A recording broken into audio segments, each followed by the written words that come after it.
Hello, ਸਤਿ ਸ਼੍ਰੀ ਅਕਾਲ ਜੀ। ਮੇਰਾ ਨਾਮ ਬਬਲੀਨ ਹੈ। ਮੈਂ ਕਾਉਂਸਲਿੰਗ ਸਾਈਕੋਲੋਜਿਸਟ ਹਰਮਿਟੇਜ ਤੋਂ। ਮੇਰੇ ਟੀਮ ਮੈਂਬਰ ਨਿਧੀ ਮੈਮ ਨੇ ਵੀ ਇੱਥੇ ਕਾਉਂਸਲਿੰਗ ਸਾਈਕੋਲੋਜਿਸਟ ਹੈ ਹਰਮਿਟੇਜ ਟੀਮ ਦੇ ਵਿੱਚ। ਸੋ ਉਸ ਤੋਂ ਇਲਾਵਾ ਕੋਈ ਤੁਹਾਡਾ ਟ੍ਰੀਟਮੈਂਟ ਨੂੰ ਲੈ ਕੇ ਜਾਂ ਕੋਈ ਵੀ ਸਵਾਲ, ਅਸੀਂ ਏਜੰਡਾ ਤੋਂ ਪਹਿਲੇ ਅਸੀਂ ਤੁਹਾਡੇ ਸਵਾਲ ਪੁੱਛ ਰਹੇ ਹਾਂ। ਕਿਸੇ ਦਾ ਕੋਈ ਸਵਾਲ ਹੋਏ ਜੋ ਪੁੱਛਣਾ ਚਾਹੁੰਦੇ ਹੋ? ਠੀਕ ਹੈ, तो Nidhi ma'am I think we should start with the agenda जो ਅਸੀਂ ਅੱਜ ਕੀਤਾ। दैट इज कि ਅਸੀਂ roles and responsibilities of the families। roles and responsibility of the family ਦਾ ਮਤਲਬ ਹੈ ਕਿ ਅਸੀਂ ਆਪਣੇ ਲਵਡ ਵਨ ਨੂੰ ਟ੍ਰੀਟਮੈਂਟ ਦੇ ਵਿੱਚ ਲੈ ਕੇ ਆਏ। ਠੀਕ ਹੈ, ਹੁਣ ਸਾਡਾ ਉਹਨਾਂ ਦੇ ਟ੍ਰੀਟਮੈਂਟ ਦੇ ਵਿੱਚ ਕੀ ਯੋਗਦਾਨ ਹੋਣਾ ਚਾਹੀਦਾ, ਕੀ ਜ਼ਿੰਮੇਵਾਰੀਆਂ ਸਾਨੂੰ ਚੁੱਕਣੀਆਂ ਪੈਣੀਆਂ ਉਹਨਾਂ ਦੇ ਰਿਕਵਰੀ ਵਾਸਤੇ। ठीक है, ये चीज थोड़ी जी जो असं बीमारी का इलाज कराने आने ना तो थोड़ी जी अटपट ही लगती है ना, कि इलाज तो ओदा होना है, असी की करना है। बहुत सारिया फैमिलीज सानू ये कहंदियां कि मैम इलाज तो ओदा होना है, असी तो बस पैसे दे सकते हैं, है ना। असी तो सानू बुलाओगे, रिपोर्ट्स डिस्कस करनी है या इनू किते होर किसी होर डॉक्टर नू दिखाना है, वो असी कर सकते हैं, पर ठीक तो इन्ने होना ना। सो किस किस ਦਾ ਇਹ ਨਜ਼ਰੀਆ ਹੈ ਜਾਂ ਇਹ ਸਮਝ ਹੈਗੀ ਹੈ ਜੋ ਇਦਾਂ ਕਹਿੰਦੇ ਆ ਕਿ ਸਾਨੂੰ ਅਸੀਂ ਕੀ ਯੋਗਦਾਨ ਕਰ ਸਕਦੇ ਆਪਣੇ ਬੱਚੇ ਦੇ ਟ੍ਰੀਟਮੈਂਟ ਦੇ ਵਿੱਚ, ਆਪਣੇ ਲਵਡ ਵਨ ਦੇ ਟ੍ਰੀਟਮੈਂਟ ਦੇ ਵਿੱਚ? ਹੈ ਕੋਈ ਜਿਹਦਾ ਇਹ ਸਵਾਲ ਹੋਏ ਕਿ ਹਾਂ ਅਸੀਂ ਕੀ ਕਰ ਸਕਦੇ ਹਾਂ, ਕੀ ਯੋਗਦਾਨ ਪਾ ਸਕਦੇ ਹਾਂ? ਕਿਉਂਕਿ ਜਦੋਂ ਐਡਿਕਸ਼ਨ ਦਾ ਟ੍ਰੀਟਮੈਂਟ ਹੁੰਦਾ ਅਸੀਂ ਕਹਿੰਦੇ ਹਾਂ ਪੂਰਾ ਪਰਿਵਾਰ ਬਿਮਾਰ ਹੋ ਜਾਂਦਾ, ਹਰ ਇੱਕ ਮੈਂਬਰ। ਇਹ ਮੰਨਦੇ ਹੋ ਤੁਸੀਂ ਸਾਰੇ? मतलब चाहे वो वाइफ है, चाहे माँ प्यो है, चाहे बच्चे है, सो सारे ਜਿਹੜੇ आस-पास ਦੇ ਸਾਡੇ क्लोज रिलेटिव्स ਹੁੰਦੇ ਨੇ ਉਹ ਸਾਰੇ ਕਿਤੇ ਨਾ ਕਿਤੇ ਸਫਰ ਕਰ ਰਹੇ ਹੁੰਦੇ। ਸੋ ਅਸੀਂ ਜਦੋਂ ਇਸ ਬਿਮਾਰੀ ਤੋਂ ਨਿਕਲਣਾ ਹੈ ਤੇ ਸਾਡਾ ਠੀਕ ਹੋਣਾ ਵੀ ਬਹੁਤ ਜ਼ਰੂਰੀ ਹੈ। ਸੋ ਕੁਝ ਜ਼ਿੰਮੇਵਾਰੀਆਂ ਸਾਡੀਆਂ ਵੀ ਨੇ, ਕੁਝ ਰੋਲ ਸਾਡਾ ਵੀ ਹੈ, ਠੀਕ ਹੈ, ਕਿ ਅਸੀਂ ਉਹਨੂੰ ਠੀਕ ਕਿਵੇਂ ਕਰ ਸਕਦੇ। ਸੋ ਅੱਜ ਜਦੋਂ ਤੁਸੀਂ ਇੱਥੇ ਬੈਠੇ ਹੋ ਤਾਂ ਤੁਸੀਂ ਤਿਆਰ ਹੋ ਰੋਲਸ ਤੇ ਰਿਸਪੌਂਸਿਬਿਲਿਟੀਜ਼ ਲੈਣ ਵਾਸਤੇ? ਯੈਸ, ਕਿਉਂਕਿ ਉਹ ਤਿਆਰੀ ਸਭ ਤੋਂ ਪਹਿਲੇ ਜ਼ਰੂਰੀ ਹੈ। ਉਹ ਉਦੋਂ ਹੀ ਹੋਏਗੀ ਜਦੋਂ ਤੁਹਾਨੂੰ ਇਹ ਮੰਨਣ ਚ ਆਏਗਾ ਕਿ ਹਾਂ ਤੁਹਾਡਾ ਵੀ ਕੋਈ ਰੋਲ ਹੋ ਸਕਦਾ ਹੈ ਟ੍ਰੀਟਮੈਂਟ ਦੇ ਵਿੱਚ।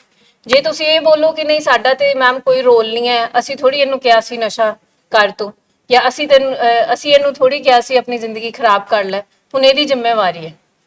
ਕਿਉਂਕਿ ਇੱਕ ਟਾਈਮ ਤੱਕ ਜਦੋਂ ਅਸੀਂ ਕੋਸ਼ਿਸ਼ ਕਰਦੇ ਰਹਿੰਦੇ ਆ ਉਹਨੂੰ ਠੀਕ ਕਰਨ ਦੀ, ਠੀਕ ਹੈ, ਇੱਕ ਟਾਈਮ ਤੱਕ ਆ ਕੇ ਫੈਮਿਲੀ ਬਿਲਕੁਲ ਅੱਕ ਜਾਂਦੀ ਹੈ ਕਿ ਹੁਣ ਅਸੀਂ ਨਹੀਂ ਕੁਝ ਕਰ ਸਕਦੇ। ਅਸੀਂ ਮੈਮ ਕੁਝ ਨਹੀਂ, ਅਸੀਂ ਸਾਰੀ ਬਾਹ ਲਗਾਤੀ ਹੈ, ਅਸੀਂ ਤੇ ਜਿੱਥੇ ਲੈ ਕੇ ਜਾ ਸਕਦੇ ਸੀ ਇੰਨੇ ਸਾਲਾਂ ਤੋਂ ਅਸੀਂ ਇਸ ਡਾਕਟਰ ਕੋਲ ਗਏ, ਉਸ ਡਾਕਟਰ ਕੋਲ ਗਏ, ਇਹ ਟ੍ਰੀਟਮੈਂਟ ਲਿੱਤਾ, ਉਹ ਟ੍ਰੀਟਮੈਂਟ ਲਿੱਤਾ, ਅਸੀਂ ਇਹਨੂੰ ਡੱਕਿਆ ਵੀ, ਗੁੱਸਾ ਵੀ ਕੀਤਾ, ਸਭ ਕੁਝ ਕੀਤਾ, ਇਹ ਨਹੀਂ ਮੰਨਿਆ, ਹੁਣ ਇਹਦੀ ਜ਼ਿੰਮੇਵਾਰੀ ਹੈ। ਇਹ ਸਟੇਜ ਕਿਹਦੀ ਲਾਈਫ ਚ ਆ ਗਈ ਸੀ? ਹੱਥ ਖੜਾ ਕਰਿਓ ਕੋਈ ਤੁਸੀਂ, ਕਿ ਤੁਸੀਂ ਆਪਣੇ ਸਾਰੇ ਮਤਲਬ ਹੀਲੇ ਵਸੀਲੇ ਲਗਾ ਲੇ, ਪਰ ਹੁਣ ਤੁਸੀਂ ਬਿਲਕੁਲ ਤੁਹਾਨੂੰ ਇਹ ਲੱਗਿਆ ਕਿ ਇਹ ਟ੍ਰੀਟਮੈਂਟ ਇਹਦੀ ਜ਼ਿੰਮੇਵਾਰੀ ਹੈ, ਹੁਣ ਅਸੀਂ ਨਹੀਂ ਕੁਝ ਕਰ ਸਕਦੇ। ਸੋ ਤਕਰੀਬਨ ਜਿੰਨੀ ਫੈਮਲੀਜ਼ ਇੱਥੇ ਬੈਠੀਆਂ ਨੇ ਸਭ ਨੇ ਹੱਥ ਖੜਾ ਕੀਤੇ ਹੈ। ਸੋ ਇਹਦੇ ਤੋਂ ਕੀ ਪਤਾ ਚੱਲਦਾ ਸਾਨੂੰ? ਇਹਦੇ ਤੋਂ ਇਹ ਪਤਾ ਚੱਲਦਾ ਹੈ ਕਿ ਅਸੀਂ ਠੀਕ ਤੇ ਕਰਨਾ ਚਾਹੁੰਦੇ ਹਾਂ, ਠੀਕ ਹੈ, ਪਰ ਅਸੀਂ ਜ਼ਿੰਮੇਵਾਰੀ ਜਿਹੜੀ ਹੈ ਉਹ ਠੀਕ ਤਰੀਕੇ ਨਾਲ ਸ਼ਾਇਦ ਨਹੀਂ ਨਿਭਾਈ ਗਈ ਸਾਡੇ ਤੋਂ। ਅਸੀਂ ਜਿਹੜੇ ਤਰੀਕੇ ਅਪਣਾਏ ਉਹਨੂੰ ਠੀਕ ਕਰਨ ਵਾਸਤੇ, ਠੀਕ ਹੈ, ਉਹ ਤਰੀਕੇ ਕਿਤੇ ਨਾ ਕਿਤੇ ਕੰਮ ਨਹੀਂ ਆਏ। ਹੁਣ ਅਸੀਂ ਜਦੋਂ ਇੰਨੇ ਸਾਲਾਂ ਤੋਂ ਥੱਕ ਗਏ, ਅੱਕ ਗਏ, ਤੇ ਇਸ ਟਾਈਮ ਤੇ ਅਸੀਂ ਹੱਥ ਖੜੇ ਕਰ ਦਿੰਦੇ ਹਾਂ ਕਿ ਮੈਮ ਹੁਣ ਸਾਡਾ ਰੋਲ ਨਹੀਂ ਹੈ। ਸੋ ਅਸੀਂ ਫੇਰ ਦੁਬਾਰਾ ਇਹੀ ਟੌਪਿਕ ਲੈ ਕੇ ਆਏ ਹਾਂ ਕਿ ਰੋਲ ਹੈਗਾ ਹੈ ਤੁਹਾਡਾ। ਕਿਉਂਕਿ ਫੈਮਿਲੀ ਸਾਡੇ ਕੋਲ ਨਾ ਬੜੀ ਹੈਲਪਲੈਸ ਹੋ ਕੇ ਆਉਂਦੀਆਂ ਨੇ, ਬਿਲਕੁਲ ਨਿਰਾਸ਼ ਹੋ ਕੇ ਕਿ ਮੈਮ ਅਸੀਂ ਕੀ ਕਰ ਸਕਦੇ ਹਾਂ ਨਾ, ਦੇਖੋ ਅਸੀਂ ਇਹ ਸਭ ਕੁਝ ਕੀਤਾ, ਮੈਂ ਇਹਦੀ ਸਾਰੀ ਜ਼ਿੰਮੇਵਾਰੀਆਂ ਚੁੱਕ ਲੀਆਂ ਮੈਮ, ਠੀਕ ਹੈ, ਖਰਚੇ ਸਾਰੇ ਮੈਂ ਕਰਦਾ ਪਿਆ, ਠੀਕ ਹੈ, ਬੱਚਿਆਂ ਦੀ ਦੇਖ ਰੇਖ ਮੈਂ ਕਰ ਰਿਹਾ, ਸਭ ਕੁਝ ਮੈਂ ਕਰ ਰਿਹਾ, ਹੋਰ ਮੈਂ ਕੀ ਕਰ ਸਕਦਾ? ਮੈਂ ਸਾਰੇ ਇਹਦੇ ਉਹ ਰੋਲਸ ਨਿਭਾ ਰਿਹਾ ਜਿਹੜੀ ਕਿ ਇਹਦੀ ਜ਼ਿੰਮੇਵਾਰੀ ਹੈ, ਹੋਰ ਮੈਮ ਮੈਂ ਕੀ ਕਰ ਸਕਦਾ? ਕਿਉਂਕਿ ਸਾਨੂੰ ਕਿਤੇ ਨਾ ਕਿਤੇ ਇਹ ਲੱਗ ਰਿਹਾ ਸੀਗਾ ਕਿ ਇਹ ਬਿਮਾਰੀ ਨਹੀਂ ਹੈ, ਇੱਕ ਗਲਤ ਆਦਤ ਹੈ, ਠੀਕ ਹੈ, ਤੇ ਅਸੀਂ ਉਹਦਾ ਇਲਾਜ ਨਾ ਕਰਾ ਕੇ ਅਸੀਂ ਹੋਰ ਸਾਰੀਆਂ ਚੀਜ਼ਾਂ ਕਰ ਰਹੇ ਸੀਗੇ ਜਿਹਦੇ ਨਾਲ ਅਸੀਂ ਇੱਕ ਟਾਈਮ ਤੇ ਆ ਕੇ ਬਿਲਕੁਲ ਥੱਕ ਗਏ, ਅੱਕ ਗਏ, ਠੀਕ ਹੈ। ਹੁਣ ਜਦੋਂ ਅਸੀਂ ਟ੍ਰੀਟਮੈਂਟ ਚਾਹੀ ਤੇ ਅਸੀਂ ਟ੍ਰੀਟਿੰਗ ਟੀਮ ਨੂੰ ਕੀ ਕਿਹਾ, ਕਿ ਮੈਮ ਮੈਂ ਕੀ ਹੀ ਕਰ ਸਕਦੀ ਹਾਂ, ਅਸੀਂ ਬਿਲਕੁਲ ਹੈਲਪਲੈਸ ਹੋ ਗਏ। ਠੀਕ ਹੈ, ਇਹਨੂੰ ਕਹਿੰਦੇ ਲਰਨਡ ਹੈਲਪਲੈਸਨੈਸ, ਕਿ ਓਵਰ ਦ ਈਅਰਸ ਜਿਹੜੇ ਜਿਹੜੇ ਹੀਲੇ ਵਸੀਲੇ ਮੈਂ ਅਪਣਾਏ, ਠੀਕ ਹੈ, ਉਹਨਾਂ ਵਿੱਚ ਮੈਂ ਨਿਰਾਸ਼ ਹੋਈ, ਉਹਦਾ ਕੋਈ ਨਤੀਜਾ ਨਹੀਂ ਨਿਕਲਿਆ ਤੇ ਮੈਂ ਬਿਲਕੁਲ ਹੀ ਹੈਲਪਲੈਸ ਹੋ ਗਈ, ਨਿਰਾਸ਼ ਹੋ ਗਈ। ਹੁਣ ਮੇਰੀ ਜ਼ਿੰਦਗੀ 'ਚ ਸਿਰਫ ਨਿਰਾਸ਼ਾ ਹੈ ਜਦੋਂ ਮੈਂ ਆਪਣੇ ਲਵਡ ਵਨ ਨੂੰ ਦੇਖਦੀ ਹਾਂ, ਕਿਉਂਕਿ ਮੈਨੂੰ ਏਦਾਂ ਲੱਗਦਾ ਹੈ ਕਿ ਆਪਣੀ ਸੋਚ ਸਮਝ, ਆਪਣੀ ਸਾਰੀ ਇੰਟੈਲੀਜੈਂਸ ਤੋਂ ਜਿਹੜੇ ਜਿਹੜੇ ਤਰੀਕੇ ਮੈਂ ਸੋਚੇ ਸੀਗੇ ਇਹਨੂੰ ਠੀਕ ਕਰਨ ਦੇ, ਉਹ ਕੋਈ ਵੀ ਕੰਮ ਨਹੀਂ ਆਇਆ। ਠੀਕ ਹੈ, ਤੇ ਹੁਣ ਜਦੋਂ ਤੁਸੀਂ ਇੱਥੇ ਬੈਠੇ ਹੋ, ਅਸੀਂ ਤੁਹਾਨੂੰ ਕਹਿ ਰਹੇ ਰੋਲ ਤੁਹਾਡਾ ਹੈਗਾ ਹੈ ਟ੍ਰੀਟਮੈਂਟ ਦੇ ਵਿੱਚ, ਤੁਸੀਂ ਉਹਦੀ ਰਿਕਵਰੀ ਦੇ ਵਿੱਚ ਇੱਕ ਬਹੁਤ ਅਹਿਮ ਹਿੱਸਾ ਪਲੇ ਕਰਦੇ ਹੋ। ਅਸੀਂ ਤੁਹਾਨੂੰ ਐਮਪਾਵਰ ਕਰਨਾ, ਜਿੱਥੇ ਤੁਸੀਂ ਨਿਰਾਸ਼ ਹੋ ਕੇ ਆਏ ਸੀ, ਅਸੀਂ ਤੁਹਾਨੂੰ ਉਹ ਉਮੀਦ ਦੇ ਰਹੇ ਹਾਂ ਜਦੋਂ ਅਸੀਂ ਇਹ ਟੌਪਿਕ ਸ਼ੁਰੂ ਕਰ ਰਹੇ ਹਾਂ ਕਿ ਤੁਹਾਡੀ ਰੋਲਸ ਐਂਡ ਰਿਸਪੌਂਸਿਬਿਲਿਟੀਜ਼ ਹੈਗੀਆਂ, ਕਿ ਤੁਹਾਡੀਆਂ ਜਿਹੜੀ ਰੋਲਸ ਐਂਡ ਰਿਸਪੌਂਸਿਬਿਲਿਟੀਜ਼ ਉਹ ਹੈਗੀਆਂ। ਤੁਸੀਂ ਆਪਣੇ ਆਪ ਨੂੰ ਇਹ ਨਾ ਸਮਝੋ ਕਿ ਤੁਸੀਂ ਬਿਲਕੁਲ ਲਾਚਾਰ ਹੋ ਗਏ, ਤੁਸੀਂ ਆਪਣੇ ਬੱਚੇ ਨੂੰ ਜਾਂ ਆਪਣੇ ਲਵਡ ਵਨਸ ਵਾਸਤੇ ਕੁਝ ਨਹੀਂ ਕਰ ਸਕਦੇ। ਸੋ ਸਭ ਤੋਂ ਪਹਿਲਾਂ ਤੇ ਇਹ ਅਸੀਂ ਮੰਨੀਏ ਕਿ ਅਸੀਂ ਜੇ ਇੱਥੇ ਆ ਗਏ ਹਾਂ ਤੇ ਸਾਡੇ 'ਚ ਉਹ ਹਿੰਮਤ ਹੈਗੀ ਹੈ। ਅਸੀਂ ਤੁਹਾਨੂੰ ਉਹ ਇੰਪਾਵਰਮੈਂਟ, ਉਹ ਹਿੰਮਤ, ਉਹ ਸਟਰੈਂਥ ਜਿਹੜੀ ਤੁਸੀਂ ਇੰਨੇ ਸਾਲਾਂ ਤੋਂ ਗਵਾ ਚੁੱਕੇ ਹੋ, ਅਸੀਂ ਉਹ ਤੁਹਾਨੂੰ ਦੁਬਾਰਾ ਤੁਹਾਨੂੰ ਯਾਦ ਕਰਾ ਰਹੇ ਹਾਂ, ਕਿਉਂਕਿ ਉਹ ਹੈਗੀ ਹੈ ਤੁਹਾਡੇ ਅੰਦਰ, ਤੁਸੀਂ ਭੁੱਲ ਗਏ ਹੋ ਜਾਂ ਤੁਹਾਨੂੰ ਤਰੀਕਾ ਨਹੀਂ ਆਉਂਦਾ, ਤੁਹਾਨੂੰ ਵੱਲ ਨਹੀਂ ਆਉਂਦਾ। ਠੀਕ ਹੈ, ਅਸੀਂ ਉਹ ਤੁਹਾਨੂੰ ਉਹ ਤਰੀਕੇ ਅੱਜ ਥੋੜੇ ਡਿਸਕਸ ਕਰਾਂਗੇ ਕਿ ਕਿਹੜੇ ਕਿਹੜੇ ਤਰੀਕੇ, ਕਿਹੜੇ ਕਿਹੜੇ ਰੋਲ ਤੇ ਜ਼ਿੰਮੇਵਾਰੀਆਂ ਨੇ ਜੋ ਤੁਸੀਂ ਉਠਾਉਣੀਆਂ ਤਾਂ ਕਿ ਤੁਸੀਂ ਆਪਣੇ ਲਵਡ ਵਨ ਦਾ ਟ੍ਰੀਟਮੈਂਟ ਕਰਾ ਸਕੋ। ਠੀਕ ਹੈ ਜੀ, ਸ਼ੁਰੂ ਕਰੀਏ ਅਸੀਂ।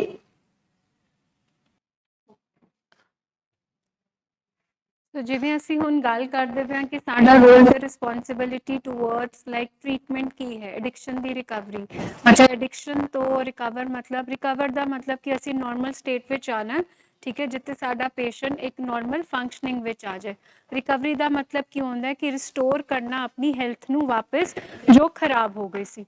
ਇੱਥੇ ਅਸੀਂ ਦੇਖਿਆ ਕਿ ਸਾਡੀ ਫਿਜ਼ੀਕਲ ਹੈਲਥ ਨਾਲ ਸਾਡੀ ਮੈਂਟਲ ਹੈਲਥ ਵੀ ਖਰਾਬ ਹੋ ਗਈ ਸੀ ਬਿਮਾਰੀ ਦੇ ਕਾਰਨ। ਸੋ ਸਭ ਤੋਂ ਪਹਿਲਾਂ ਜਦੋਂ ਅਸੀਂ ਗੱਲ ਕਰਦੇ ਹਾਂ ਕਿ ਮੇਰੀ ਰੋਲ, ਮੇਰਾ ਰਿਸਪੌਂਸਿਬਿਲਿਟੀ, ਮੇਰੀ ਜ਼ਿੰਮੇਵਾਰੀ ਕੀ ਹੈ, ਤਾਂ ਉਹਨੂੰ ਅਸੀਂ ਇੱਕ ਇਕੁਏਸ਼ਨ ਨਾਲ ਸਮਝਾਂਗੇ ਕਿ 33% ਜਿਹਨੂੰ ਤੁਸੀਂ ਲੈ ਕੇ ਆਏ ਹੋ ਆਪਣੇ ਲਵਡ ਵਨ ਨੂੰ, ਉਹਨਾਂ ਨੇ ਆਪਣੇ ਉੱਤੇ ਕੰਮ ਕਰਨਾ। ਐਂਡ ਨੈਕਸਟ 33% ਮਤਲਬ ਅਸੀਂ ਉਹਨਾਂ ਉੱਤੇ ਕੰਮ ਕਰਨਾ, ਦੈਟ ਇਜ਼ 66% ਹੋ ਗਿਆ। ਹੁਣ ਬਾਕੀ ਦਾ 33% ਤੁਸੀਂ ਕਰਨਾ, ਕਿਉਂਕਿ ਉਹਨਾਂ ਨੇ ਠੀਕ ਹੋ ਕੇ ਕਿੱਥੇ ਜਾਣਾ, ਉਸ ਘਰ ਵਿੱਚ। ਤੇ 1% ਅਸੀਂ ਛੱਡਦੇ ਹਾਂ ਉਹ ਹਾਇਰ ਪਾਵਰ ਆਪਣੇ ਬਾਬਾ ਜੀ ਤੇ, ਕਿ ਉਹ ਸਾਡੇ ਕਰਮਾਂ ਜਿਹੜੇ ਅਸੀਂ ਕੰਮ ਕਰਦੇ ਪਏ ਹਾਂ ਉਹਨਾਂ ਨੂੰ ਸਿਰੇ ਚੜਾਏ।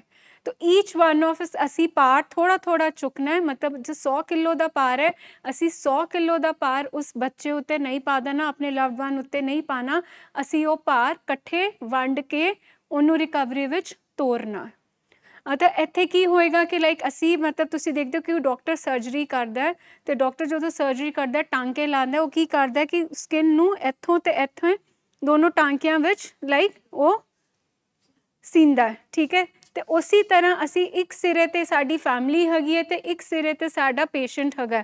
ਤੇ ਅਸੀਂ ਕੀ ਕਰਨਾ ਕਿ ਅਸੀਂ ਬੀਇੰਗ ਪ੍ਰੋਫੈਸ਼ਨਲ, ਅਸੀਂ ਦੋਨਾਂ ਸਿਰਾਂ ਨੂੰ ਇਕੱਠੇ ਜੋੜਨਾ ਹੈ ਤੇ ਬਾਕੀ ਰੱਬ ਉੱਤੇ ਛੱਡ ਦੇਣਾ ਕਿ ਉਹ ਬਾਬਾ ਜੀ ਮਤਲਬ ਉਹਨੂੰ ਜਿਹੜੇ ਟਾਂਕੇ ਲਾਇਆ ਹਫਤੇ 10 ਦਿਨ ਬਸ ਅਸੀਂ ਦੇਖਦੇ ਹਾਂ ਕਿ ਉਹ ਜੁੜੇ ਹੁੰਦੇ ਹੈ, ਠੀਕ ਹੈ। ਸਕਿਨ ਬਿਲਕੁਲ ਸਾਫ਼ ਹੋ ਜਾਂਦੀ ਹੈ, ਉਹ ਕੱਟ ਜਿਹੜਾ ਡੂੰਘ ਪਿਆ ਹੁੰਦਾ ਉਹ ਆਪਣੇ ਆਪ ਜੁੜ ਜਾਂਦਾ। ਤੇ ਸਾਡੀ ਕੋਸ਼ਿਸ਼ ਵੀ ਐਜ਼ ਅ ਪ੍ਰੋਫੈਸ਼ਨਲ ਇਹੀ ਹੈਗੀ ਹੈ ਕਿ ਅਸੀਂ ਜਿਹੜੇ ਜਿਹੜਾ ਘਰ ਸਾਡਾ ਵੰਡ ਗਿਆ, ਸਾਡਾ ਬਿਮਾਰੀ ਨੇ ਘਰ ਬਿਲਕੁਲ ਡਿਵਾਈਡ ਐਂਡ ਰੂਲ ਪੋਲਿਸੀ ਤੇ ਬਿਲਕੁਲ ਛਿਨ ਕਰਤਾ, ਅਸੀਂ ਉਹਨੂੰ ਜੋੜੀਏ। ਪਰ ਉਸ ਲਈ ਜਿਹੜੇ ਅਸੀਂ ਸਾਰੇ ਜਿਹੜੇ ਤਰੀਕੇ ਪਹਿਲੇ ਅਪਣਾਏ, ਅੱਜ ਅਸੀਂ ਉਹ ਦੇਖਣਾ ਹੈ ਕਿ ਜਿਹੜੇ ਤਰੀਕੇ ਮੈਂ ਲਾਏ, ਕਿਉਂਕਿ ਮੈਂ ਆਪਣੇ ਜਿਹੜੇ ਲਵਡ ਵਨ ਸੀ ਉਹਨਾਂ ਨੂੰ ਪੇਨ ਵਿੱਚ ਨਹੀਂ ਦੇਖ ਸਕਦੀ ਸੀ। ਕੋਈ ਵੀ ਫੈਮਿਲੀ ਆਪਣੇ ਲਵਡ ਵਨ ਨੂੰ, ਜਿਹੜਾ ਬੱਚਾ ਘਰ ਵਿੱਚ ਬੈਠਾ ਹੈ, ਉਹਨੂੰ ਬਿਮਾਰ ਨਹੀਂ ਦੇਖ ਸਕਦੀ। ਅਤੇ ਉਹਨਾਂ ਵਿੱਚ ਉਹ ਆਪਣੀ ਪੂਰੇ ਸਕਿੱਲਸ, ਆਪਣੀ ਪੂਰੀ ਨੌਲੇਜ ਲਾਉਂਦੇ ਆ, ਬਟ ਉਹ ਹੁੰਦੀ ਹੈ ਕਾਮਨ ਸੈਂਸ ਬੇਸ 'ਤੇ। ਉਹ ਤਰੀਕੇ ਕਿਉਂ ਫੇਲ ਹੁੰਦੇ ਆ? ਕਿਉਂਕਿ ਉਹਨਾਂ ਦਾ ਸਾਇੰਟੀਫਿਕ ਵੇ ਨਾਲ ਕੋਈ ਤਲਕ ਨਹੀਂ ਹੁੰਦਾ। ਅਤੇ ਅਸੀਂ ਕਹਿੰਦੇ ਹਾਂ ਕਿ ਲਾਈਕ ਅਸੀਂ ਇੰਨੇ ਕੋਸ਼ਿਸ਼ਾਂ ਕੀਤੀਆਂ ਅਤੇ ਸਾਨੂੰ ਰਿਜ਼ਲਟ ਨਹੀਂ ਮਿਲਿਆ, ਕਿਉਂਕਿ ਅਸੀਂ ਇਹਨੂੰ ਕਦੀ ਮੰਨਿਆ ਹੀ ਨਹੀਂ ਸੀ ਕਿ ਇਹ ਬਿਮਾਰੀ ਹੈਗੀ ਹੈ। ਅਤੇ ਹੁਣ ਬਿਮਾਰੀ ਦੇ ਇਲਾਜ ਲਈ ਸਾਨੂੰ ਇੱਕ ਪੂਰਾ ਸਟਰਕਚਰ ਫੋਲੋ ਕਰਨਾ ਪਏਗਾ। ਤਾਂ ਜਦੋਂ ਅਸੀਂ ਇੱਥੇ ਹੁਣ ਮੀਟਿੰਗਸ ਵਿੱਚ ਬੈਠਦੇ ਹਾਂ ਤਾਂ ਅਸੀਂ ਆਪਣਾ 33% ਰੋਲ ਜਿਹੜਾ ਹੈਗਾ ਉਹਨੂੰ ਸਮਝਣਾ ਹੈ ताकि मेरी ਕਿਹੜੇ ਉਹ ਕੰਮ ਕਿਹੜੀ ਉਹ ਸਕਿੱਲਸ ਹੈਗੀਆਂ ਜਿਸ ਨਾਲ ਮੈਂ ਆਪਣੇ ਬੱਚੇ ਦੀ ਰਿਕਵਰੀ ਨੂੰ ਮੈਂ ਸਪੋਰਟ ਕਰ ਸਕਾਂ। ਪਹਿਲੀ ਗੱਲ ਤੇ ਹੋਪ ਇਸ ਚੀਜ਼ ਦੀ ਜਿਹੜੀ ਅਸੀਂ ਕਹਿੰਦੇ ਪਏ ਅੱਜ ਸਾਡੀ ਲਾਈਫ ਵਿੱਚ ਰੇ ਆਫ ਹੋਪ ਕੀ ਹੈਗੀ ਹੈ ਕਿ ਜਿਹੜੀ ਸਾਡੀ ਅਸੀਂ ਮਤਲਬ ਕੰਧ ਵਿੱਚ ਸਿਰ ਮਾਰਦੇ ਪਏ ਸੀ ਇਹ ਠੀਕ ਨਹੀਂ ਹੁੰਦਾ ਪਿਆ, ਅਸੀਂ ਠੀਕ ਨਹੀਂ ਹੁੰਦਾ ਪਿਆ, ਅਸੀਂ ਕੀ ਕਰੀਏ ਕਿ ਇਹ ਬੱਚਾ ਠੀਕ ਹੋ ਜਾਏ। ਅੱਜ ਸਾਨੂੰ ਇੱਕ ਉਮੀਦ ਤੇ ਮਿਲ ਗਈ ਕਿ ਜਿਹੜੀ ਮੈਂ ਮਤਲਬ ਆਪਣੀ ਕੋਸ਼ਿਸ਼ਾਂ ਕਰਦੀ ਪਈ ਸੀ ਉਹ ਅੱਜ ਕਿਉਂ ਵੇਸਟ ਹੋਈ ਸੀ, ਕਿਉਂਕਿ ਕਦੀ ਮੈਨੂੰ ਪਤਾ ਹੀ ਨਹੀਂ ਸੀ ਕਿ ਇਹ ਬਿਮਾਰੀ ਹੈਗੀ ਹੈ। ਹੁਣ ਬਿਮਾਰੀ ਹੈਗੀ ਹੈ ਪਹਿਲੀ ਰਾਹਤ, ਹੁਣ ਬਿਮਾਰੀ ਹੈਗੀ ਹੈ ਤਾਂ ਉਹਦਾ ਇੱਕ ਟ੍ਰੀਟਮੈਂਟ ਹੈਗਾ, ਇੱਕ ਪ੍ਰੋਟੋਕੋਲ ਹੈਗਾ, ਇੱਕ ਸਟਰਕਚਰ ਹੈਗਾ ਤੇ ਅਸੀਂ ਉਹਨੂੰ ਸਮਝੀਏ। ਜਿਵੇਂ ਤੁਸੀਂ ਜਾਣਦੇ ਹੋ ਇੱਕ ਹਾਰਟ ਦੀ ਸਰਜਰੀ ਹੁੰਦੀ ਹੈ, ਪੇਸ਼ੈਂਟ ਤੇ ਆਈਸੀਯੂ ਵਿੱਚ ਹੁੰਦਾ ਹੈ ਤਾਂ ਡਾਕਟਰ ਪ੍ਰੀਕਾਸ਼ਨਸ ਕਿਹਨੂੰ ਦੱਸਦਾ? ਫੈਮਿਲੀ ਮੈਂਬਰਸ ਨੂੰ, ਠੀਕ ਹੈ। ਉਸੇ ਤਰ੍ਹਾਂ ਇੱਥੇ ਬੱਚੇ ਦੀ ਜਦੋਂ ਟ੍ਰੀਟਮੈਂਟ ਹੁੰਦੀ ਵੀ ਹੈ ਬਿਮਾਰੀ ਕੀ ਹੈਗੀ ਹੈ, ਪ੍ਰੀਕਾਸ਼ਨਸ ਕੀ ਹੈਗੀ ਹੈ, ਕਿਹੜੇ ਰੈਡ ਸਟੈਂਡਸ ਹੋਣਗੇ ਕਿ ਮਤਲਬ ਕਿ ਅਸੀਂ ਜਾ ਕੇ ਬਾਅਦ 'ਚੋਂ ਪ੍ਰੀਕਾਸ਼ਨਸ ਫੋਲੋ ਕਰਨੀਆਂ ਹੈ, ਡੂਜ਼ ਐਂਡ ਡੋਨਟਸ ਕੀ ਹੈਗੇ। ਤੇ ਇਸ ਲਈ ਤੁਹਾਡਾ ਰੋਲ ਜ਼ਿਆਦਾ ਬਣਦਾ, ਨੰਬਰ 1 ਵਿੱਚ ਬਣਦਾ, ਕਿਉਂਕਿ ਉਹ ਜਿਹੜਾ ਪੇਸ਼ੈਂਟ ਆਈਸੀਯੂ ਵਿੱਚ ਪਿਆ ਹੁੰਦਾ ਡਾਕਟਰ ਉਹਨੂੰ ਨਹੀਂ ਕਦੀ ਦੱਸਦਾ, ਉਹਨੂੰ ਇੱਕ ਟਾਈਮ ਤੇ ਆ ਕੇ ਜਦੋਂ ਰਿਕਵਰ ਹੁੰਦਾ ਤਾਂ ਦੱਸਦਾ ਕਿ ਬੇਟਾ ਇਹ ਤੁਹਾਡੇ ਪੇਸ਼ੈਂਟ ਨੂੰ ਤੁਹਾਡੇ ਡੂਜ਼ ਐਂਡ ਡੋਨਟਸ ਹੈਗੇ। ਉਸ ਤੋਂ ਪਹਿਲੇ ਹਿਦਾਇਤਾਂ ਕਿਹਨੂੰ ਮਿਲਦੀਆਂ? ਫੈਮਿਲੀ ਨੂੰ, ਕਿ ਕਿਵੇਂ ਬਿਠਾਣਾ ਹੈ, ਕਿਵੇਂ ਖਿਲਾਣਾ ਹੈ, ਠੀਕ ਹੈ, ਕਿਵੇਂ ਇਹਨਾਂ ਦੀ ਟੇਕ ਕੇਅਰ ਕਰਨੀ ਹੈ, ਇਹ ਮੈਡੀਸਿਨ ਕਿੰਨੇ ਵਜੇ ਦੇਣੀ ਹੈ।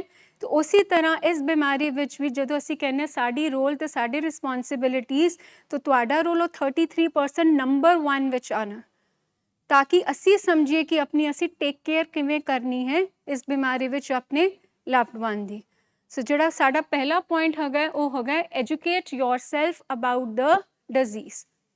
ਸੋ ਅੱਜ ਸਾਨੂੰ ਇੱਕ ਚੀਜ਼ ਤਾਂ ਪਤਾ ਲੱਗੀ, ਨਾ ਇਹ ਗੰਦੀ ਆਦਤ ਹੈਗੀ ਹੈ, ਨਾ ਇਹ ਜਾਣਬੁੱਝ ਕੇ ਕਰਦਾ ਵੈ, ਨਾ ਕੋਈ ਇਹ ਲੂਜ਼ ਕਰੈਕਟਰ ਜਾਂ ਕਰੈਕਟਰ ਫਲੋ ਹੈਗਾ ਜਿਸ ਕਾਰਨ ਇਹਨੂੰ ਇਹ ਬਿਮਾਰੀ ਲੱਗੀ। ਬਿਮਾਰੀ ਆਈ ਜਿਸ ਕਾਰਨ ਕਰੈਕਟਰ ਡਿਫੈਕਟਸ ਆਏ, ਉਹ ਕਰੈਕਟਰ ਡਿਫੈਕਟਸ ਨੇ ਉਹਦੇ ਰਵੱਈਏ ਖਰਾਬ ਕੀਤੇ। ਜਦੋਂ ਰਵੱਈਏ ਖਰਾਬ ਹੋਏ ਤੇ ਲੇਬਲ ਲੱਗ ਗਿਆ ਕਿ ਇਹ ਬੱਚਾ ਤੇ ਜਾਂ ਇਹ ਹਸਬੈਂਡ ਹੀ ਬਿਲਕੁਲ ਗੰਦਾ ਇਨਸਾਨ ਹੈ। ਇਹ ਕੁਐਸਚਨ ਬਣਦੀ ਹੈ। ਸਾਨੂੰ ਲੱਗਦਾ ਕਿ ਗੰਦੇ ਇਨਸਾਨ ਐਡਿਕਸ਼ਨ ਵਿੱਚ ਜਾਂਦੇ ਹੈ, ਇੰਜ ਨਹੀਂ ਹੁੰਦਾ। ਬਿਮਾਰੀ ਜਦੋਂ ਆਉਂਦੀ ਹੈ, ਬਿਮਾਰੀ ਵਿੱਚ ਜਿਹੜੇ ਕਿਰਦਾਰਾਂ ਵਿੱਚ ਕਮੀਆਂ ਆਉਂਦੀਆਂ ਉਸ ਕਾਰਨ ਸਾਡੇ ਫਲॉज ਇੰਨੇ ਵੱਧਦੇ ਹੈ, ਡਿਫੈਕਟ ਇੰਨੇ ਵੱਧਦੇ ਹੈ, ਜਿਸ ਕਾਰਨ ਲੋਕੀ ਸਾਨੂੰ ਪਹਿਚਾਣਦੇ ਕਿ ਲਾਈਕ ਅਸੀਂ ਬਿਲਕੁਲ ਹੀ ਜਿਹੜੇ ਸਾਡੇ ਪੇਸ਼ੈਂਟਸ ਹੁੰਦੇ ਆ ਉਹਨਾਂ ਦੇ ਉੱਪਰ ਜਿਹੜਾ ਸਟਿਗਮਾ ਲੱਗਦਾ, ਜਿਹੜਾ ਲੇਬਲ ਲੱਗਦਾ, ਉਹ ਇਸ ਕਾਰਨ ਲੱਗਦਾ ਉਹਨਾਂ ਦੇ ਕਰੈਕਟਰ ਡਿਫੈਕਟਸ ਕਾਰਨ। ਤੇ ਅਸੀਂ ਸਮਝਣਾ ਹੈ ਕਿ ਜਿਹੜੇ ਬੱਚਿਆਂ ਨੂੰ ਨਸ਼ਾ ਲੱਗਿਆ ਉਹ ਗੰਦੇ ਇਨਸਾਨ ਨਹੀਂ ਸੀ, ਭੈੜੇ ਨਹੀਂ ਸੀ, ਠੀਕ ਹੈ, ਜਾਣਬੁੱਝ ਕੇ ਉਹਨਾਂ ਨੇ ਨਹੀਂ ਕੀਤਾ, ਦੋਸਤਾਂ ਨੇ ਨਹੀਂ ਲਾਇਆ। ਬਿਮਾਰੀ ਹੈਗੀ ਕੀ ਹੈ ਉਹ ਸਾਨੂੰ ਅੰਡਰਸਟੈਂਡ ਕਰਨਾ ਪੈਣਾ ਹੈ, ਉਸ ਲਈ ਸਾਨੂੰ ਐਜੂਕੇਟ ਕਰਨਾ ਪੈਣਾ ਆਪਣੇ ਆਪ ਨੂੰ। ਤੇ ਬਿਮਾਰੀ ਜਦੋਂ ਅਸੀਂ ਲਾਸਟ ਸੈਸ਼ਨ ਵਿੱਚ ਗੱਲ ਕੀਤੀ ਸੀ ਕਿ ਬਿਮਾਰੀ ਕੀ ਹੈ, ਬਿਮਾਰੀ primary, chronic, progressive, fatal if untreated disease. मतलब एडिक्शन की है, ब्रेन डिसऑर्डर है, एडिक्शन की है, बीमारी हैगी है। सब तो पहला इस चीज़ की एक्सैप्टेंस मेरे पेशेंट तो ज़्यादा मेरी फैमिली नूं चाहिदी है कि वो इत्थे कित्थे बैठे है, एक इलाज गाह विच बैठे है, एक हॉस्पिटल विच बैठे है जिथे कि इलाज हो रहा है उरे दिमाग दा। बीमारी जीन्स विच आई प्राइमरी, लॉन्ग लास्टिंग मतलब हुण नाल चलनी है, जिवें डायबिटीज़ नाल चलदा है, बीपी दी बीमारी जदों लग जाती है सानू प्रिकॉशनस नाल लैनी पैंदियां। उसी तरह जदों एडिक्शन किसी घर विच आ जाए, किसी नूं लग जाए, दैट मीनस वो बीमारी हुण लंबे समय लई नाल तुरेगी। प्रोग्रेसिव मतलब ਇਹ ਬਿਮਾਰੀ ਵੱਧਦੀ ਹੈ, मतलब ਇਹ ਭੁਲੇਖੇ ਵਿੱਚ ਨਾ ਪੈਣਾ ਕਦੀ ਕਿ ਹੁਣ ਇਹਨੇ ਨਸ਼ਾ ਛੱਡਿਆ ਹੋਇਆ ਤੇਰੀ ਬਿਮਾਰੀ ਠੀਕ ਹੋ ਗਈ ਹੈ। ਜਿਵੇਂ ਡਾਇਬੀਟੀਜ਼ ਇੱਕ ਟਾਈਮ ਤੇ ਆ ਕੇ ਜਦੋਂ ਅਸੀਂ ਕਹਿੰਦੇ ਕਿ ਮਤਲਬ ਬਿਲਕੁਲ ਠੀਕ ਆ ਰਹੀ ਹੈ, ਇਹਦਾ ਮਤਲਬ ਡਾਕਟਰ ਕੀ ਕਹਿੰਦਾ ਸ਼ੂਗਰ ਮੈਨੇਜ ਹੋ ਰਹੀ ਹੈ। ਉਹ ਕਦੀ ਇਹ ਸਟੇਟਮੈਂਟ ਨਹੀਂ ਦਿੰਦਾ ਕਿ ਸ਼ੂਗਰ ਬਿਲਕੁਲ ਇਹਨਾਂ ਦੀ ਖਤਮ ਹੋ ਗਈ, ਉਹ ਕੀ ਕਹਿੰਦੇ ਮੈਨੇਜ ਹੋ ਰਹੀ ਹੈ। ਉਸੇ ਤਰ੍ਹਾਂ ਇਸ ਬਿਮਾਰੀ ਵਿੱਚ ਜਦੋਂ ਅਸੀਂ ਕਹਿੰਦੇ ਹਾਂ कि पेशेंट नशा नहीं कर रहा, दैट डज नॉट मीन कि बीमारी ओरी ख़त्म हो गई है। यह बीमारी प्रोग्रेसिव है, वो नशा करे ना करे बीमारी अंदर बैठी है। जो नहीं कर रहा दैट मीनस बीमारी अंडर कंट्रोल है, मैनेज हो रही है। तो जिवें हर बीमारी विच कि हर रीलैप्स हुंदा है, इस बीमारी विच भी रीलैप्स हो सकता। तुसीं देखदे हो कि पेशेंट्स लाइक इंसुलिन लेंदे हैं, पूरी प्रिकॉशनस लेंदे, खान पीन का ध्यान रखते, ਉਹਦੇ बावजूद भी ਉਹਨਾਂ ਦੀ ਸ਼ੂਗਰ ਕਈ ਵਾਰ ਫਲਕਚੁਏਟ ਕਰ ਸਕਦੀ ਹੈ। ਉसी ਤਰ੍ਹਾਂ ਸਾਡੇ ਪੇਸ਼ੈਂਟਸ ਦੇ ਵੀ ਇਸ ਬਿਮਾਰੀ ਵਿੱਚ ਰੀਲੈਪਸ ਹੋ ਸਕਦੇ। ਮਤਲਬ ਬਿਲਕੁਲ ਐਬਸੋਲੂਟ ਇਹ ਅਪਰੋਚ ਨਹੀਂ ਲੈ ਕੇ ਆਣੀ ਇਸ ਬਿਮਾਰੀ ਵਿੱਚ ਕਿ ਇੱਕ ਵਾਰ ਟ੍ਰੀਟਮੈਂਟ ਕਰਾ ਲਿਆ ਠੀਕ ਹੈ ਤੇ ਹੁਣ ਇਹਦਾ ਰੀਲੈਪਸ ਹੋ ਹੀ ਨਹੀਂ ਸਕਦਾ। ਬਿਮਾਰੀ ਪ੍ਰੋਗਰੈਸ, ਜਿਵੇਂ ਸਾਡੀ ਉਮਰ ਵੱਧਦੀ ਹੈ ਉਸੇ ਤਰ੍ਹਾਂ ਇਹ ਬਿਮਾਰੀ ਵੀ ਵੱਧਦੀ ਹੈ। ਤੁਸੀਂ ਨਸ਼ਾ ਕਰ ਰਹੇ ਹੋ ਨਹੀਂ ਕਰ ਰਹੇ ਹੋ ਸੈਕੰਡਰੀ ਥਿੰਗ ਹੈ, ਬਿਮਾਰੀ ਤੁਹਾਡੇ ਅੰਦਰ ਪਈ ਹੈ, ਤੁਹਾਡੇ ਜੀਨਸ ਵਿੱਚ ਪਈ ਹੈ।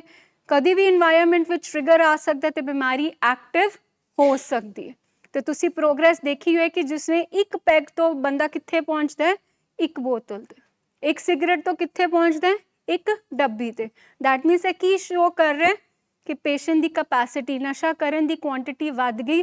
ਦੈਟ ਮੀਨਸ ਬਿਮਾਰੀ ਜਿਵੇਂ ਕੈਂਸਰ ਦਾ ਸਟੇਜ ਇੱਕ ਤੋਂ ਦੂਸਰੇ ਸਟੇਜ ਵਿੱਚ ਆਉਂਦਾ ਹੈ, ਇਹ ਬਿਮਾਰੀ ਵੀ ਪ੍ਰੋਗਰੈਸ ਹੁੰਦੀ ਹੈ। ਸਿਗਰਟ ਸ਼ਰਾਬ ਨੂੰ ਲਿਆਉਂਦੀ ਹੈ, ਸ਼ਰਾਬ ਕਦੀ ਅਫੀਮ ਨੂੰ ਲੈ ਕੇ ਆਉਂਦੀ ਹੈ, ਇੱਕ ਪੰਨੀ 1 ਗ੍ਰਾਮ ਤੇ ਪਹੁੰਚ ਜਾਂਦੀ ਹੈ। ਦੈਟ ਮੀਨਸ ਬਿਮਾਰੀ ਕੀ ਹੈ, ਪ੍ਰੋਗਰੈਸਿਵ।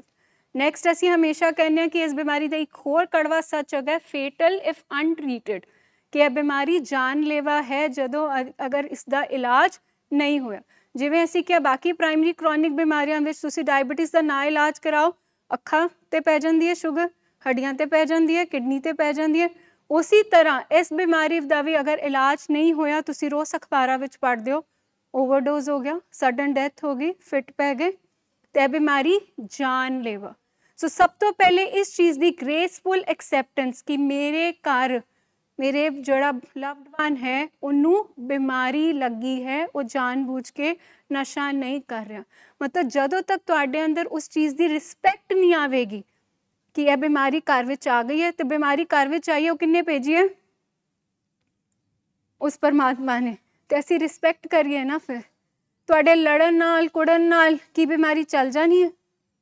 ਤੇ ਫਿਰ ਇੱਕ ਬਿਮਾਰੀ ਨਾਲ ਕਿਵੇਂ ਰਹਿਣਾ ਹੈ, ਬਿਮਾਰੀ ਨਾਲ ਕਿਵੇਂ ਡੀਲ ਕਰਨਾ ਹੈ, ਉਹ ਸਿੱਖੀਏ ਅਸੀਂ। ਸੋ ਨੰਬਰ 1 ਜਦੋਂ ਅਸੀਂ ਕਹਿੰਦੇ ਹਾਂ ਕਿ ਅਸੀਂ ਹਸਪਤਾਲ ਵਿੱਚ ਬੈਠੇ ਹਾਂ ਤਾਂ ਸਾਡੇ 33% ਵਿੱਚ ਫਸਟ ਰੋਲ ਕੀ ਹੈ ਕਿ ਅਸੀਂ ਬਿਮਾਰੀ ਦੇ ਫੈਕਟਸ ਨੂੰ ਇਕੱਠਾ ਕਰੀਏ, ਬਿਮਾਰੀ ਦੀ ਨੇਚਰ ਕੀ ਹੈਗੀ ਹੈ, ਬਿਮਾਰੀ ਦਾ ਕੋਰਸ ਕੀ ਹੈਗਾ, ਉਹਦੇ ਬਾਰੇ ਜਾਣਕਾਰੀ ਜਾਣੀਏ। ਸਾਡੇ ਕੋਲ ਇੰਨੀ ਇਨਫੋਰਮੇਸ਼ਨ ਹੋਏ ਕਿ ਮੈਂ ਆਪਣੇ ਬੇਟੇ ਦਾ ਕਿਸ ਚੀਜ਼ ਦਾ ਇਲਾਜ, ਮੈਂ ਆਪਣੇ ਹਸਬੈਂਡ ਦਾ ਕਿਸ ਚੀਜ਼ ਦਾ ਇਲਾਜ ਕਰਾ ਰਹੀ ਹਾਂ, ਕਿਹੋ ਜਿਹੀ ਬਿਮਾਰੀ ਹੈਗੀ ਹੈ, ਮੈਨੂੰ ਉਹਦੇ ਲਈ ਬਿਲਕੁਲ ਰਾਈਟ ਫੈਕਟਸ ਫਿਗਰਸ ਚਾਹੀਦੇ ਹੈ। ਦੈਟ ਇਜ਼ ਨੰਬਰ 1 ਕਿ ਅਸੀਂ ਐਜੂਕੇਟ ਕਰੀਏ ਇਸ ਬਿਮਾਰੀ ਨੂੰ ਜਾਣਨ ਲਈ ਕਿ ਅਸੀਂ ਟ੍ਰੀਟਮੈਂਟ ਤੇ ਠੀਕ ਕੀਤਾ ਕਿ ਨਹੀਂ ਕੀਤਾ। ਆ ਟ੍ਰੀਟਮੈਂਟ ਸੈਂਟਰ ਠੀਕ ਹੈ ਕਿ ਜੋ ਸਾਡਾ ਪੇਸ਼ੈਂਟ ਕਹਿ ਰਿਹਾ ਉਹ ਠੀਕ ਹੈ, ਇਹ ਸਹੀ ਹੈ। ਡਾਕਟਰ ਆ ਕਹਿ ਰਿਹਾ ਦਵਾਈਆਂ ਬੜੀ ਦਿੰਦੇ ਨੇ, ਠੀਕ ਹੈ ਦਵਾਈਆਂ ਠੀਕ ਹੈ, ਇਹ ਕਿਤੇ ਦਵਾਈ ਗਲਤ ਤੇ ਨਹੀਂ ਦਿੰਦੇ। ਮਤਲਬ ਤੁਸੀਂ ਦੇਖੋ ਜਿਹੜੀ ਚੁਸਤ ਚਲਾਕੀਆਂ ਉਹਦੇ ਅੰਦਰੋਂ ਬੋਲ ਰਹੀਆਂ ਪੇਸ਼ੈਂਟ ਦੇ ਅੰਦਰੋਂ, ਠੀਕ ਹੈ, ਉਹ ਬਿਮਾਰੀ ਬੁਲਵਾ ਰਹੀ ਹੈ। ਔਰ ਫੈਮਲੀਜ਼ ਕੀ ਕਰਦੀਆਂ ਨੇ ਉਹਨਾਂ ਚੀਜ਼ਾਂ ਦੇ ਵਿੱਚ ਉਹ ਫਸ। ਸੋ ਅਸੀਂ ਇਹ ਚੀਜ਼ ਬਹੁਤ ਜ਼ਰੂਰੀ ਸਮਝਣੀ ਹੈ ਫੈਮਲੀਜ਼ ਜੋ ਕਿ ਇੱਥੇ ਬੈਠੀਆਂ ਨੇ, ਜੋ ਸੁਣ ਵੀ ਰਹੀਆਂ ਨੇ ਲਾਈਵ, ਕਿ ਆਪਾਂ ਬਿਮਾਰੀ ਦੀ ਇਹ ਕਨਿੰਗ ਬੈਫਲਿੰਗ ਤੇ ਪਾਵਰਫੁਲ ਦੇ ਚੱਕਰ ਦੇ ਵਿੱਚ ਅਸੀਂ ਨਹੀਂ ਕਿਤੇ ਫਸ ਜਾਣਾ। ਸਾਡਾ ਮੋਟਿਵ ਬਹੁਤ ਕਲੀਅਰ ਹੋਣਾ ਚਾਹੀਦਾ। ਜਿਵੇਂ ਮੈਮ ਨੇ ਕਿਹਾ ਕਿ ਗੂਗਲ ਤੋਂ ਪੜ੍ਹੋ, ਪਰ ਆ ਕੇ ਪ੍ਰੋਫੈਸ਼ਨਲਸ ਨਾਲ ਡਿਸਕਸ ਕਰੋ। ਤੁਹਾਡਾ ਪੂਰਾ ਹੱਕ ਹੈ, ਤੁਸੀਂ ਪੈਸੇ ਖਰਚੇ, ਤੁਸੀਂ ਟਾਈਮ ਖਰਚ ਰਹੇ ਹੋ, ਤੁਸੀਂ ਇੰਨੀ ਗਰਮੀ ਚ ਆ ਕੇ ਇੱਥੇ ਬੈਠੇ ਹੋ, ਤੁਸੀਂ ਆਪਣੇ ਬੱਚੇ ਨੂੰ ਆਪਣੇ ਲਵਡ ਵਨ ਨੂੰ ਇੱਥੇ ਭੇਜਿਆ ਹੈ, ਤੁਹਾਡਾ ਪੂਰਾ ਰਾਈਟ ਹੈ ਸਾਰੀ ਚੀਜ਼ਾਂ ਬਾਰੇ ਪੁੱਛਣ ਦਾ ਕਿ ਉਹਦੀ ਬਿਮਾਰੀ ਕੀ ਹੈ, ਉਹਦੇ ਕੀ ਲੱਛਣ ਹੋਣਗੇ, ਬਾਹਰ ਜਾ ਕੇ ਸਾਨੂੰ ਕੀ ਪ੍ਰੀਕਾਸ਼ਨਸ ਰੱਖਣੀਆਂ ਹੈ, ਠੀਕ ਹੈ, ਇਹਦੀਆਂ ਦਵਾਈਆਂ ਕਿਸ ਚੀਜ਼ ਦੀਆਂ ਚੱਲ ਰਹੀਆਂ, ਸਾਰਾ ਕੁਝ ਤੁਹਾਨੂੰ ਪੁੱਛਣ ਦਾ ਹੱਕ ਹੈ। ਪਰ ਤੁਸੀਂ ਉਸ ਚੁਸਤ ਚਲਾਕੀ ਉਹ ਗੱਲਾਂ ਦੇ ਹੇਰ ਫੇਰ ਦੇ ਵਿੱਚ ਫਸਣਾ ਨਹੀਂ ਹੈ, ਕਿਉਂਕਿ ਅੱਜ ਤੱਕ ਅਸੀਂ ਉਹੀ ਕਰਦੇ ਆਏ। ਇਹ ਸਾਡੇ ਤੋਂ ਹੋ ਗਿਆ ਕਿਉਂਕਿ ਸਾਨੂੰ ਬਿਮਾਰੀ ਦੀ ਨੇਚਰ ਨਹੀਂ ਪਤਾ ਸੀ।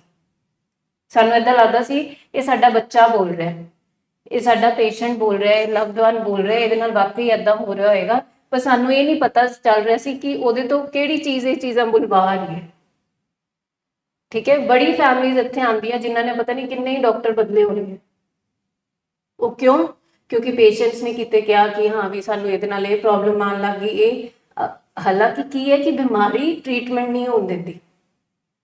ਸੋ ਅਸੀਂ ਪਿਛਲੇ 5 7 10 ਸਾਲਾਂ ਤੋਂ ਕਦੀ ਇੱਕ ਡਾਕਟਰ, ਦੂਸਰਾ ਡਾਕਟਰ, ਤੀਸਰਾ ਡਾਕਟਰ, ਕਿਉਂਕਿ ਅਸੀਂ ਬਿਮਾਰੀ ਦੀ ਨੇਚਰ ਨਹੀਂ ਸਮਝੀ। ਸੋ ਜਦੋਂ ਅਸੀਂ ਕਹਿੰਦੇ ਹਾਂ ਐਜੂਕੇਟ ਯੋਰਸੈਲਫ ਇਸ ਡਿਜ਼ੀਜ਼ ਲਈ, ਸੋ ਇਹ ਸਾਰੀਆਂ ਚੀਜ਼ਾਂ ਨੂੰ ਸਾਨੂੰ ਐਜੂਕੇਟ ਕਰਨਾ ਪੈਣਾ ਹੈ ਕਿ ਮੇਰੇ ਲਵਡ ਵਨ ਨੂੰ ਬਿਮਾਰੀ ਕੀ ਲੱਗੀ ਹੈ, ਉਹ ਕੀ ਉਹਦੇ ਤੋਂ ਕਰਾ ਸਕਦੀ ਹੈ, ਤੇ ਮੈਂ ਉਸ ਚੀਜ਼ 'ਚ ਫਸਣਾ ਨਹੀਂ ਹੈ। ਮੇਰਾ ਏਮ ਹੈ ਉਹਨੂੰ ਠੀਕ ਕਰਨਾ, ਤੇ ਮੈਂ ਉਸੇ ਏਮ ਤੇ ਚੱਲਣਾ ਹੈ। ਠੀਕ ਹੈ, ਤੇ ਨਾਲ ਪ੍ਰੋਫੈਸ਼ਨਲਸ ਨੂੰ ਲੈ ਕੇ ਚੱਲਣਾ। ਮਤਲਬ ਇਸ ਬਿਮਾਰੀ ਵਿੱਚ ਅਸੀਂ ਕਹਿੰਦੇ ਹਾਂ ਕਿ ਜਿਵੇਂ ਗਿੜਗਿੜ ਰੰਗ ਬਦਲਦਾ ਹੈ ਨਾ, ਸਾਡੇ ਪੇਸ਼ੈਂਟ ਵੀ ਬਿਲਕੁਲ ਉਸੇ ਤਰ੍ਹਾਂ ਰੰਗ ਬਦਲਦੇ ਆ। ਜਿਵੇਂ ਇੱਕ ਸੱਪ ਦਾ ਕੰਮ ਹੁੰਦਾ ਨਾ ਡੰਗ ਮਾਰਨਾ, ਇਸ ਬਿਮਾਰੀ ਦਾ ਕੰਮ ਕੀ ਹੈਗਾ ਕਿ ਬਸ ਹੁਣ ਠੀਕ ਚੱਲਦਾ ਪਿਆ, ਹੁਣ ਮੈਂ ਕਿੱਥੋਂ ਇਹਨੂੰ ਡੰਗ ਮਾਰਾਂ ਤੇ ਮੈਂ ਆਪਣੇ ਚਪੇਟ ਵਿੱਚ ਵਾਪਸ ਲੈ ਆਵਾਂ। ਅੰਡਰਸਟੈਂਡ ਕਰੋ ਕਿ ਜਿਹੜੀ ਬਿਮਾਰੀ ਹੈ ਬੜੀ ਤਾਕਤਵਰ ਹੈਗੀ ਹੈ। ਤੁਸੀਂ ਆਪਣੇ ਆਪ ਨੂੰ ਪੁੱਛ ਕੇ ਦੇਖ ਲਓ ਕਿ ਤੁਹਾਡਾ ਕੋਈ ਵਾਸਤਾ, ਤੁਹਾਡੀ ਕੋਈ ਕਸਮ ਉਹਨੂੰ ਰੋਕ ਪਾਈ? ਤੇ ਤੁਹਾਡੀ ਆਪਣੀ ਕਿੰਨੀ ਕੋਸ਼ਿਸ਼ਾਂ ਉਹਨੂੰ ਉਹਦਾ ਨਸ਼ਾ ਛੁਡਾ ਪਾਈ? ਤੇ ਬਿਮਾਰੀ ਵਿੱਚ ਤਾਕਤ ਦੇਖੋ ਕਿ you are dealing with the most powerful disease. ਇੰਨੀ ਤਾਕਤ ਹੈ ਕਿ ਉਹ ਸਾਡੇ ਜਿਹੜੇ ਹੁੰਦੇ ਨਾ, ਇਹਨੂੰ ਕਿਉਂ ਕਿਹਾ ਗਿਆ ਮਦਰ ਡਰਗ ਕਿਉਂ ਕਹਿੰਦੇ? ਮਦਰ ਡਰਗ ਦਾ ਮਤਲਬ ਕੀ ਹੁੰਦਾ ਕਿ ਜਿੱਥੇ ਮਾਂ ਬੈਠੀ ਹੋਈ ਹੈ, ਡਰਗ ਨੇ ਉਹ ਜਾ ਕੇ ਜਗ੍ਹਾ ਲੈ ਲਈ। ਮਾਂ ਦਾ ਸਥਾਨ ਸਾਡੀ ਲਾਈਫ ਵਿੱਚ ਸਭ ਤੋਂ ਪਹਿਲਾਂ, ਸਭ ਤੋਂ ਉੱਚਾ। ਹੁਣ ਅਸੀਂ ਜਦੋਂ ਲਿਖਦੇ ਹਾਂ ਕਿ ਪੇਸ਼ੈਂਟ ਦਾ ਮਦਰ ਡਰਗ ਕੀ ਹੈ, ਉਹਦਾ ਭਾਵ ਕੀ ਹੁੰਦਾ ਕਿ ਹੁਣ ਡਰਗ ਨੇ ਕਿੱਥੇ ਜਗ੍ਹਾ ਲੈ ਲਈ? ਉਹ ਜਗ੍ਹਾ ਲੈ ਲਈ, ਸੁਪਰੀਮ ਜਗ੍ਹਾ ਲੈ ਲਈ। ਜਿਹੜਾ ਮਾਂ ਨਾਲ ਰਿਸ਼ਤਾ ਸੀ, ਮਾਂ ਹੁਣ ਪਿੱਛੇ ਹੋ ਗਈ ਤੇ ਉਹ ਨਸ਼ਾ ਉਹਦਾ ਸਭ ਤੋਂ ਉੱਪਰ ਪੈ ਗਿਆ। ਕੋਈ ਆਂਸੂ, ਕੋਈ ਕਸਮ, ਕੋਈ ਵਾਸਤਾ, ਕੋਈ ਦਲੀਲ, ਕੋਈ ਰੋਕ ਪਾਇਆ ਉਹਨੂੰ? ਤਾਂ ਤੁਸੀਂ ਦੇਖੋ you are dealing with the most deadliest, most powerful disease. ਦੂਸਰਾ, ਜਿਵੇਂ ਮੈਮ ਨੇ ਕਿਹਾ ਕਨਿੰਗ, ਕਿੰਨੀ ਬਿਮਾਰੀ ਚਲਾਕ ਹੈ, ਕਿੰਨੀ ਚਲਾਕੀ ਨਾਲ ਉਹਨੇ 10 ਸਾਲ 12 ਸਾਲ 15 ਸਾਲ 5 ਸਾਲ ਜਿੰਨਾ ਵੀ ਜਿਹੜਾ ਟਾਈਮ ਹੈ, ਕਿੰਨੀ ਚਲਾਕੀ ਨਾਲ ਰੋਜ਼ ਨਵੇਂ ਬਹਾਨੇ ਬਣਾਏ, ਕਿਵੇਂ ਛੁਪਾ ਕੇ ਰੱਖਿਆ। ਤੁਹਾਡੀ ਅੱਖਾਂ ਵਿੱਚ ਕਿਵੇਂ ਮਿੱਟੀ ਉਹਨੇ ਪਾਈ ਹੈ, ਤੁਹਾਡੇ ਸਾਹਮਣੇ ਤੁਹਾਡੇ ਘਰ ਵਿੱਚ ਹੀ ਸਭ ਕੁਝ ਚੱਲਦਾ ਰਿਹਾ, ਸਾਨੂੰ ਪਤਾ ਹੀ ਨਹੀਂ ਲੱਗਾ। ਸਾਡੇ ਗੱਲੇ ਵਿੱਚੋਂ ਪੈਸੇ ਗਏ, ਸਾਡੇ ਪਰਸਾਂ ਵਿੱਚੋਂ ਪੈਸੇ ਗਏ, ਸਾਨੂੰ ਪਤਾ ਹੀ ਨਹੀਂ ਲੱਗਾ। ਤੁਸੀਂ ਦੇਖੋ ਬਿਮਾਰੀ ਕਿੰਨੀ ਚਲਾਕ ਹੈ। ਤੁਸੀਂ ਇਹ ਮਤ ਸੋਚੋ, ਸਭ ਤੋਂ ਪਹਿਲੀ ਚੀਜ਼ ਡਿਟੈਚ ਕਰਕੇ ਦੇਖੋ ਕਿ ਬਿਮਾਰੀ ਤੇ ਮੇਰਾ ਬੱਚਾ, ਮੇਰਾ ਹਸਬੈਂਡ ਤੇ ਬਿਮਾਰੀ ਦੋਨੋਂ ਡਿਫਰੈਂਟ ਹੈ। ਮਤਲਬ ਮੇਰੇ ਹਸਬੈਂਡ, ਮੇਰੇ ਲਵਡ ਵਨ ਵਿੱਚ ਬਿਮਾਰੀ ਹੋ ਗਈ, ਉਹਦੀ ਬਿਮਾਰੀ ਉਸ ਤੋਂ ਇਹ ਸਾਰੀ ਚੀਜ਼ਾਂ ਕਰਾ ਰਹੀ ਹੈ। ਜੇ ਮਲੇਰੀਆ ਕਿਵੇਂ ਕਿਸੇ ਨੂੰ ਆਏਗਾ ਤੇ ਸਿੰਪਟਮ ਕੀ ਆਉਣਗੇ? ਬੁਖਾਰ, ਬਦਨ ਦਰਦ। ਹੁਣ ਜਦੋਂ ਅਸੀਂ ਕਹਿੰਦੇ ਕਿ ਐਡਿਕਸ਼ਨ ਵਾਲੀ ਬਿਮਾਰੀ ਹੈ, ਅਸੀਂ ਕਹਿੰਦੇ ਹਾਂ ਤਾਕਤਵਰ ਹੈ, ਚਲਾਕ ਹੈਗੀ ਹੈ, ਹੁਣ ਸਿੰਪਟਮਸ ਕਿੱਥੇ ਦਿਖਣਗੇ? ਤਦੀ ਉਹਨੂੰ ਕਿਹਾ ਅਸੀਂ ਬ੍ਰੇਨ ਡਿਸਆਰਡਰ, ਠੀਕ ਹੈ, ਤਦੀ ਕਹਿੰਦੇ ਕਿ ਮਾਈਂਡ ਇਨਵੋਲਵ ਹੁੰਦਾ ਇਸ ਵਿੱਚ, ਸਰੀਰ ਵੀ ਇਨਵੋਲਵ ਹੈ, ਮਾਈਂਡ ਵੀ ਇਨਵੋਲਵ ਹੈ। ਤੇ ਪੂਰੀ ਪਲਾਨਿੰਗ, ਸਕੀਮਿੰਗ, ਪਲੋਟਿੰਗ ਚੱਲਦੀ ਹੈ। ਕਿਵੇਂ ਉਹਨੇ ਤੁਹਾਨੂੰ ਕੋਲੋਂ ਪੈਸੇ ਕਢਾਣੇ ਆ, ਉਹਨੂੰ ਪਤਾ ਹੈ। ਕਿਵੇਂ ਐਂਟੀ ਹੋਣਾ, 1 ਤੋਂ 11 ਹੋਣਾ ਤਾਂ 9 ਤੋਂ 11 ਹੋਣਾ, ਉਹਨੂੰ ਪਤਾ ਹੈ। ਸੋ ਅੰਡਰਸਟੈਂਡ ਦੈਟ ਕਿ ਬਿਮਾਰੀ ਕਿੰਨੀ ਕੁ ਚੁਸਤ ਚਲਾਕ ਹੈ। ਤੇ ਤੀਸਰਾ, ਬਿਮਾਰੀ ਤੁਹਾਨੂੰ ਹਮੇਸ਼ਾ ਕਨਫਿਊਜ਼ ਕਰਕੇ ਰੱਖਦੀ ਹੈ, ਸਾਡੇ ਪੇਸ਼ੈਂਟਸ ਨੂੰ ਵੀ ਕਨਫਿਊਜ਼ ਕਰਕੇ ਰੱਖਦੀ ਹੈ, ਠੀਕ ਹੈ, ਕਿ ਮੈਂ ਕਰ ਲਵਾਂ, ਹੁਣ ਮੈਂ ਥੋੜਾ ਕਰ ਲਵਾਂਗਾ, ਹੁਣ ਇੰਨੇ ਸਾਲ ਛੱਡਿਆ ਰੱਖਿਆ, ਇੱਕ ਨਾਲ ਕੀ ਹੋਏਗਾ? ਉਹ ਸਾਨੂੰ ਵੀ ਇੱਥੇ ਕਨਫਿਊਜ਼ ਕਰਕੇ ਰੱਖੇਗੀ, ਕਿਉਂਕਿ ਅਸੀਂ ਵੀ ਬਿਮਾਰੀ ਨਾਲ ਰੋਜ਼ ਡੀਲ ਕਰਦੇ ਹਾਂ, ਠੀਕ ਹੈ। ਅਸੀਂ ਆਪਣੇ ਲਵਡ ਵਨ ਨਾਲ ਡੀਲ ਕਰਦੇ ਹਾਂ। ਲਵਡ ਵਨ ਨਾਲ ਡੀਲ ਮਤਲਬ ਬੇਸਿਕਲੀ ਅਸੀਂ ਕਿੰਨਾ ਡੀਲ ਕਰ ਰਹੇ ਹੁੰਦੇ ਹਾਂ? ਉਹਦੀ ਬਿਮਾਰੀ ਨਾਲ। ਤੇ ਸਾਨੂੰ ਬਿਮਾਰੀ ਵੀ ਕਨਫਿਊਜ਼ ਕਰਕੇ ਰੱਖਦੀ ਹੈ ਕਿ ਇਹ ਛੱਡੇਗਾ ਕਿ ਨਹੀਂ ਛੱਡੇਗਾ, ਇਲਾਜ ਸਕਸੈਸਫੁਲ ਹੋਏਗਾ ਕਿ ਨਹੀਂ ਹੋਏਗਾ, ਠੀਕ ਹੈ। ਇਹ ਜਿਹੜੀ ਚੀਜ਼ ਕਹਿ ਰਿਹਾ ਕਿ ਮੈਨੂੰ ਡਿਸਕੰਫਰਟ ਆਉਂਦਾ ਪਿਆ, ਵਾਕਈ ਇਹ ਠੀਕ ਕਹਿੰਦਾ ਪਿਆ ਕਿ ਮੈਂ ਹੁਣ ਇਲਾਜ ਨੂੰ ਪ੍ਰਾਇੋਰਿਟੀ ਦੇਵਾਂ ਕਿ ਇਹਦੇ ਕੰਫਰਟ ਨੂੰ ਪ੍ਰਾਇੋਰਿਟੀ ਦੇਵਾਂ? ਤੁਸੀਂ ਵੀ ਕਨਫਿਊਜ਼ ਹੋ ਜਾਓਗੇ। तो इस करके ਅਸੀਂ ਹਮੇਸ਼ਾ ਤੁਹਾਨੂੰ ਕਹਿੰਦੇ ਹਾਂ ਕਿ ਬਿਮਾਰੀ ਦਾ ਚਾਲ ਚਲਨ, ਰੂਪ, ਰੰਗ, ਸੁਭਾਅ ਬਿਲਕੁਲ ਤੁਸੀਂ ਜਾਣੋ, ਤਾਂ ਕਿ ਤੁਹਾਨੂੰ ਪਤਾ ਲੱਗੇ ਇਹ ਬੱਚਾ ਨਹੀਂ, ਉਹਦੀ ਬਿਮਾਰੀ ਬੋਲਦੀ ਪਈ, ਕਿਉਂਕਿ ਬਿਮਾਰੀ ਦਾ ਕੰਮ ਹੈ ਤੁਹਾਨੂੰ ਭੁਲੇਖਿਆਂ ਵਿੱਚ ਹਮੇਸ਼ਾ ਪਾਏ ਰੱਖਣਾ। ਸੈਕਿੰਡ ਪੁਆਇੰਟ ਹੈਗਾ ਸਟਾਪ ਲਿਵਿੰਗ ਇਨ ਡਿਨਾਇਲ। ਹੁਣ ਤੁਸੀਂ ਮੀਟਿੰਗਸ ਜੇ ਅਟੈਂਡ ਕੀਤੀਆਂ ਹੋਣਗੀਆਂ, ਤੁਸੀਂ ਬਹੁਤ ਵਾਰੀ ਇਹ ਵਰਡ ਸੁਣਿਆ ਹੋਏਗਾ, ਡਿਨਾਇਲ। ਡਿਨਾਇਲ ਨੂੰ ਅਸੀਂ ਐਕਸਪਲੇਨ ਕਰਦੇ ਹਾਂ ਕਿ doesn't even no I am lying, ਠੀਕ ਹੈ, ਕਿ ਪੇਸ਼ੈਂਟ ਨੂੰ ਪਤਾ ਹੀ ਨਹੀਂ ਚੱਲ ਰਿਹਾ ਕਿ ਉਹ ਝੂਠ ਬੋਲ ਰਿਹਾ। ਉੱਦਾਂ ਹੀ ਫੈਮਲੀਜ਼ ਕਿੰਨੀ ਦੇਰ ਤੱਕ ਡਿਨਾਇਲ 'ਚ ਹੀ ਰਹਿੰਦੀਆਂ ਨੇ ਕਿ ਸਾਡਾ ਬੱਚਾ ਇਹ ਚੀਜ਼ ਨਹੀਂ ਕਰ ਸਕਦਾ। ਕਿੰਨੀ ਸਾਡੀ ਕੋਈ ਫੈਮਲੀਜ਼ ਆਉਂਦੀਆਂ ਨੇ ਜਿਹਦੇ ਵਿੱਚ ਘਰ ਦੀ ਨੂੰਹ ਨੂੰ ਪਤਾ ਚੱਲਦਾ ਹੈ, ਮਦਰ ਇਨ ਲਾਅ ਨੂੰ ਦੱਸਦੇ, ਮਦਰ ਇਨ ਲਾਅ ਕਹਿੰਦੇ ਕਿ ਨਹੀਂ ਮੇਰਾ ਬੱਚਾ ਨਹੀਂ ਕਰ ਸਕਦਾ, ਠੀਕ ਹੈ। ਜਾਂ ਕਿਤੇ ਗੁਆਂਢੀਆਂ ਤੋਂ ਵਾਈਫ ਨੂੰ ਪਤਾ ਚੱਲੇਗਾ, ਘਰਦਿਆਂ ਨੂੰ ਪਤਾ ਚੱਲੇਗਾ, ਉਹ ਕਹਿੰਦੇ ਨਹੀਂ ਸਾਡਾ ਬੱਚਾ ਨਹੀਂ ਕਰ ਸਕਦਾ। ਸਾਨੂੰ ਬਾਹਰੋਂ ਪਤਾ ਲੱਗਦਾ ਹੈ, ਅਸੀਂ ਉਹਨਾਂ ਲੋਕਾਂ ਨੂੰ ਮਿਲਣਾ ਛੱਡ ਦਿੰਦੇ ਹਾਂ ਕਿਉਂਕਿ ਅਸੀਂ ਇਹ ਮੰਨਣਾ ਨਹੀਂ ਚਾਹੁੰਦੇ। ਅਸੀਂ ਮੰਨਣਾ ਨਹੀਂ ਚਾਹੁੰਦੇ ਕਿ ਹਾਂ ਸਾਡਾ ਬੱਚਾ ਜਿਹੜਾ ਹੈਗਾ ਨਾ ਇਸ ਕੰਮ 'ਚ ਪੈ ਗਿਆ। ਕਿਉਂ ਨਹੀਂ ਮੰਨਣਾ ਚਾਹੁੰਦੇ? ਕਿਉਂਕਿ ਇਹ ਕਿਤੇ ਨਾ ਕਿਤੇ ਮੈਨੂੰ ਧੱਕਾ ਲੱਗੂਗਾ, ਕਿਤੇ ਨਾ ਕਿਤੇ ਮੇਰੇ ਆਪਣੇ ਤੇ ਗੱਲ ਆਏਗੀ ਕਿ ਮੇਰੀ ਪਰਵਰਿਸ਼ ਦਾ ਇਹ ਨਤੀਜਾ ਕਿਵੇਂ ਨਿਕਲ ਗਿਆ। ਅਸੀਂ ਉਹ ਮੰਨਣਾ ਨਹੀਂ ਚਾਹੁੰਦੇ ਨਾ, ਅਸੀਂ ਉਹ ਹਕੀਕਤ ਦੇਖਣਾ ਨਹੀਂ ਚਾਹੁੰਦੇ। ਸੋ ਕਿੰਨੀ ਦੇਰ ਕੀ ਹੁੰਦਾ ਹੈ ਕਿ ਅਸੀਂ ਉਹ ਡਿਨਾਇਲ 'ਚ ਹੀ ਰਹਿੰਦੀਆਂ ਨੇ ਫੈਮਲੀਜ਼, ਔਰ ਅਸੀਂ ਕਿੰਨੇ ਸਾਲ ਏਦਾਂ ਹੀ ਬਰਬਾਦ ਕਰ ਦਿੰਦੇ ਹਾਂ। ਅਸੀਂ ਇਲਾਜ 'ਚ ਨਹੀਂ ਆਉਂਦੇ ਕਿਉਂਕਿ ਅਸੀਂ ਮੰਨਦੇ ਨਹੀਂ ਹਾਂ। ਕਿਸੇ ਚੀਜ਼ ਨੂੰ ਮੰਨਾਂਗੇ ਤਾਂ ਹੀ ਅਸੀਂ ਅਗਲਾ ਸਟੈਪ ਲਵਾਂਗੇ ਨਾ, ਕਿ ਅਸੀਂ ਮੰਨਾਂਗੇ ਕਿ ਹਾਂ ਵੀ ਇਹ ਬਿਮਾਰੀ ਹੈ ਔਰ ਇਸ ਨੇ ਤਹਿਸ ਨਹਿਸ ਕਰਤਾ ਹੈ ਸਾਡਾ ਘਰ, ਤੇ ਚਲੋ ਅਸੀਂ ਮਦਦ ਲੈਂਦੇ ਹਾਂ। ਉਹ ਫੈਮਲੀਜ਼ ਮਦਦ, ਰਾਈਟ ਤਰੀਕੇ ਦੀ ਮਦਦ ਜਿਹੜੀ ਹੈ ਕਿਉਂ ਨਹੀਂ ਲੈ ਪਾਉਂਦੀਆਂ? ਕਿਉਂਕਿ ਅਸੀਂ ਡਿਨਾਇਲ 'ਚ ਹੁੰਦੇ ਹਾਂ। ਹੁਣ ਤੁਸੀਂ ਇੱਥੇ ਬੈਠੇ ਹੋ, ਇਹਦਾ ਮਤਲਬ ਤੁਸੀਂ ਉਹ ਡਿਨਾਇਲ ਵਾਲੀ ਸਟੇਜ ਤੋਂ ਬਾਹਰ ਆ ਗਏ ਹੋ। ਪਰ ਜਦੋਂ ਅਸੀਂ ਘਰ ਸੀਗੇ, ਮੇਰਾ ਖਿਆਲ ਔਨ ਐਨ ਐਵਰੇਜ, ਅਸੀਂ ਜਦੋਂ ਐਵਰੇਜ ਲਗਾਉਂਦੇ ਆ ਨਾ, ਇੱਕ ਫੈਮਲੀ ਨੂੰ 5 ਤੋਂ 7 ਸਾਲ ਲੱਗਦੇ ਨੇ ਸਹੀ ਇਲਾਜ ਲੱਭਣ ਦੇ ਵਿੱਚ, ਔਨ ਐਨ ਐਵਰੇਜ। ਕਿਸੇ ਨੂੰ ਤੇ 20-20 ਸਾਲ ਲੱਗ ਜਾਂਦੇ ਆ, ਕਈ 2 ਸਾਲ 'ਚ ਹੀ ਆ ਜਾਂਦੇ ਆ, ਪਰ ਜਦੋਂ ਅਸੀਂ ਐਵਰੇਜ ਲਗਾ ਕੇ ਦੇਖਦੇ ਆ ਨਾ, 5-7 ਸਾਲ ਤੇ ਲੱਗ ਹੀ ਜਾਂਦੇ ਨੇ ਇੱਕ ਸਹੀ ਇਲਾਜ ਤੱਕ ਪਹੁੰਚਦੇ। ਕਿਉਂ? ਕਿਉਂਕਿ ਡਿਨਾਇਲ ਹੁੰਦੀ ਹੈ ਸਾਡੇ ਵਿੱਚ। ਜਿਵੇਂ ਅਸੀਂ ਪਹਿਲੇ ਨੇਚਰ ਆਫ ਡਿਜ਼ੀਜ਼ ਦੀ ਗੱਲ ਕੀਤੀ ਕਿ ਇਹ ਜਾਨਲੇਵਾ ਹੈ, ਸਾਨੂੰ ਪਹਿਲੇ ਇਹੀ ਲੱਗਦਾ ਰਹਿੰਦਾ ਕਿ ਇਹ ਇੱਕ ਆਦਤ ਹੈ। ਅਸੀਂ ਡਿਨਾਈ ਕਰਦੇ ਹਾਂ ਕਿ ਇਹ ਬਿਮਾਰੀ ਹੈ, ਔਰ ਬਿਮਾਰੀ ਵੀ ਹੈ ਤੇ ਇੰਨੀ ਜਾਨਲੇਵਾ ਕਿਵੇਂ ਹੋ ਸਕਦੀ ਹੈ? ਇਹ ਤੇ ਮਨ ਪੱਕਾ ਕਰੇਗਾ ਤੇ ਠੀਕ ਹੋ ਜਾਏਗਾ। ਉਹ ਫਲਾਣੇ ਬੰਦੇ ਨੇ ਦੇਖੋ ਇੰਨੇ ਸਾਲ ਪੀਤੀ ਹੈ, ਉਸ ਤੋਂ ਬਾਅਦ ਉਹਨੇ ਇੱਕ ਦਿਨ ਅੰਮ੍ਰਿਤ ਛਕਿਆ, ਜਾ ਕੇ ਸੌ ਚੁੱਕੀ, ਉਹਨੇ ਤੇ ਛੱਡਤੀ। ਬਾਰ-ਬਾਰ ਸਾਇੰਸ, ਬਾਰ-ਬਾਰ ਟ੍ਰੀਟਿੰਗ ਟੀਮ ਤੁਹਾਨੂੰ ਇਹ ਚੀਜ਼ ਕਹਿ ਰਹੀ ਹੈ ਬਿਮਾਰੀ ਹੈ ਜੀ, ਬਿਮਾਰੀ ਹੈ, ਇਹ ਸਮੇਂ ਨਾਲ ਵਧੇਗੀ, ਇਹ ਜਾਨਲੇਵਾ ਹੋ ਸਕਦੀ ਹੈ, ਪਰ ਫੈਮਿਲੀ ਦੇ ਮੰਨਣ 'ਚ ਨਹੀਂ ਆਉਂਦਾ। ਉਹਨਾਂ ਨੂੰ ਲੱਗਦਾ ਥੋੜੀ ਦੇਰ ਦਾ ਬ੍ਰੇਕ ਲੈ ਲਿਆ, 15-20 ਦਿਨਾਂ ਦਾ, ਮਹੀਨੇ ਦਾ ਬ੍ਰੇਕ ਲੈ ਲਿਆ, ਹੁਣ ਅਸੀਂ ਇਹਨੂੰ ਹੈਂਡਲ ਕਰ ਲਾਂਗੇ। ਸੋ ਇਹ ਜਿਹੜੀ ਡਿਨਾਇਲ ਹੈ, ਇਹ ਜਿੰਨੀ ਲੰਬੀ ਚੱਲੇਗੀ, ਦੱਸੋ ਕਿਹਦਾ ਨੁਕਸਾਨ ਹੋਏਗਾ? ਪੇਸ਼ੈਂਟ ਦਾ ਨੁਕਸਾਨ ਹੋਏਗਾ। ਸੋ ਇਹ ਜਿਹੜੀ ਸਾਡੀ ਇੱਕ, ਕਿਉਂਕਿ ਸਾਨੂੰ ਬਹੁਤ ਪਿਆਰ ਹੁੰਦਾ ਨਾ, ਸਾਨੂੰ ਆਪਣੇ ਬੱਚੇ ਨਾਲ ਬਹੁਤ ਪਿਆਰ ਹੈ, ਔਰ ਜਿਹਨੂੰ ਅਸੀਂ ਪੈਦਾ ਕੀਤਾ, ਵੱਡਾ ਕੀਤਾ, ਅਸੀਂ ਸਭ ਕੁਝ ਉਹਨੂੰ ਦਿੱਤਾ ਕਿ ਉਹ ਅੱਛੀ ਪਰਵਰਿਸ਼ ਕਰ ਸਕੇ, ਅੱਛਾ ਪੜ੍ਹਾਈ ਲਿਖਾਈ ਕਰ ਸਕੇ। ਹੁਣ ਜਦੋਂ ਮੈਨੂੰ ਇਹ ਪਤਾ ਚੱਲਦਾ ਹੈ, ਇਹ ਤੇ ਮੇਰੇ ਤੋਂ ਹੀ ਐਜ਼ ਅ ਮਦਰ ਸਹਿਨ ਨਹੀਂ ਹੋਏਗਾ ਕਿ ਮੇਰਾ ਬੱਚਾ ਇਸ ਪਾਸੇ ਕਿਵੇਂ ਤੁਰ ਗਿਆ। ਜਾਂ ਫਾਦਰ ਕਹੇਗਾ ਮੈਂ ਤੇ ਸਾਰੀ ਉਮਰ ਮਿਹਨਤ ਕਰਤੀ, ਜਾਂ ਜਿਹੜੇ ਸੁੱਖ ਮੈਨੂੰ ਨਹੀਂ ਮਿਲੇ ਮੈਂ ਆਪਣੇ ਬੱਚੇ ਨੂੰ ਦੇਣੇ ਚਾਹੇ, ਇਹ ਇਸ ਪਾਸੇ ਕਿਵੇਂ ਤੁਰ ਗਿਆ। ਸੋ ਅਸੀਂ ਉਹ ਸੱਚ ਦੇਖਣਾ ਹੀ ਨਹੀਂ ਚਾਹੁੰਦੇ। ਜਦ ਤੱਕ ਅਸੀਂ ਉਹ ਸੱਚਾਈ ਦੇਖਾਂਗੇ ਨਹੀਂ, ਕੀ ਅਸੀਂ ਅੱਗੇ ਵੱਧ ਕੇ ਉਹਦਾ ਇਲਾਜ ਕਰਾ ਸਕਦੇ ਹਾਂ? ਇੱਥੇ ਤੁਸੀਂ ਸਾਰੇ ਬੈਠੇ ਹੋ, ਜਦੋਂ ਤੁਹਾਨੂੰ ਸਭ ਤੋਂ ਪਹਿਲੀ ਵਾਰੀ ਪਤਾ ਚੱਲਿਆ, ਮਨ ਨਹੀਂ ਮੰਨਦਾ ਨਾ, ਨਹੀਂ ਮੰਨਦਾ ਨਾ ਕਿ ਸਾਡਾ ਬੱਚਾ ਹੀ ਕਰ ਸਕਦਾ ਹੈ, ਕਿ ਮੇਰਾ ਹਸਬੈਂਡ ਏਦਾਂ ਕਰ ਸਕਦਾ, ਮੰਨਣ 'ਚ ਨਹੀਂ ਆਉਂਦਾ। ਸੋ ਜਿਹੜਾ ਮੰਨਣ 'ਚ ਨਹੀਂ ਆਉਂਦਾ ਉਹ ਕੀ ਹੈ? ਕਿਉਂਕਿ ਅਸੀਂ ਉਸ ਧੱਕੇ ਤੋਂ ਆਪਣੇ ਆਪ ਨੂੰ ਬਚਾ ਰਹੇ ਹੁੰਦੇ ਹਾਂ, ਉਹਨੂੰ ਡਿਨਾਇਲ ਕਹਿੰਦੇ ਆ। ਤੁਸੀਂ ਨੁਕਸਾਨ ਨਹੀਂ ਕਰਨਾ ਚਾਹੁੰਦੇ ਸੀ, ਜੇ ਇੰਨੀ ਦੇਰ ਲੱਗ ਗਈ ਤੁਹਾਨੂੰ ਇਲਾਜ 'ਚ ਆਉਂਦੇ ਤਾਂ ਇਹ ਤੁਸੀਂ ਜਾਣ ਕੇ ਨਹੀਂ ਕੀਤਾ, ਪਰ ਤੁਹਾਡਾ ਮਨ ਮੰਨਣ 'ਚ ਨਹੀਂ ਆ ਰਿਹਾ ਸੀਗਾ ਕਿ ਹਾਂ ਵੀ ਮੇਰੇ ਲਵਡ ਵਨ ਨੂੰ ਇਹ ਬਿਮਾਰੀ ਲੱਗ ਗਈ, ਔਰ ਇਹ ਕਿੰਨੀ ਕੁ ਖਤਰਨਾਕ ਬਿਮਾਰੀ ਹੈ। ਮਤਲਬ ਜਦੋਂ ਵੀ ਅਸੀਂ ਸਿੰਪਲ ਕਹਿੰਦੇ ਹਾਂ ਡਿਨਾਇਲ ਦਾ ਮਤਲਬ ਕਿ ਮੈਂ ਨਹੀਂ ਮੰਨਦਾ। ਮੈਂ ਕਿਉਂ ਨਹੀਂ ਮੰਨ ਰਿਹਾ? ਕਿਉਂਕਿ ਜਿਹੜੀ ਸੱਚਾਈ ਹੈਗੀ ਉਹ ਮੈਨੂੰ ਬੇਚੈਨ ਕਰੇਗੀ, ਮੈਨੂੰ ਸਟ੍ਰੈਸ ਦੇਵੇਗੀ, ਪੇਨ ਦੇਵੇਗੀ। ਤਾਂ ਇਸ ਲਈ ਮੇਰੇ ਅੰਦਰ ਹੀ ਇੱਕ ਡਿਫੈਂਸ ਮੈਕੈਨਿਜ਼ਮ ਹੈਗਾ ਜੋ ਮੈਨੂੰ ਕਹਿੰਦਾ ਹੈ ਕਿ ਨਹੀਂ, things are not that bad. ਅੱਜ ਕੱਲ੍ਹ ਦੇ ਸਾਰੇ ਬੱਚੇ ਤੇ ਪੀਂਦੇ ਆ, ਅੱਜ ਕੱਲ੍ਹ ਦੇ ਸਾਰੇ ਬੱਚੇ ਕਦੀ ਨਾ ਕਦੀ ਤੇ ਵੇਪ ਕਰ ਹੀ ਲੈਂਦੇ ਆ। 12ਵੀਂ ਤੋਂ ਬਾਅਦ ਤੇ ਬੱਚੇ ਬੀਅਰ ਟਰਾਈ ਕਰ ਹੀ ਲੈਂਦੇ ਆ। ਕਿਉਂ?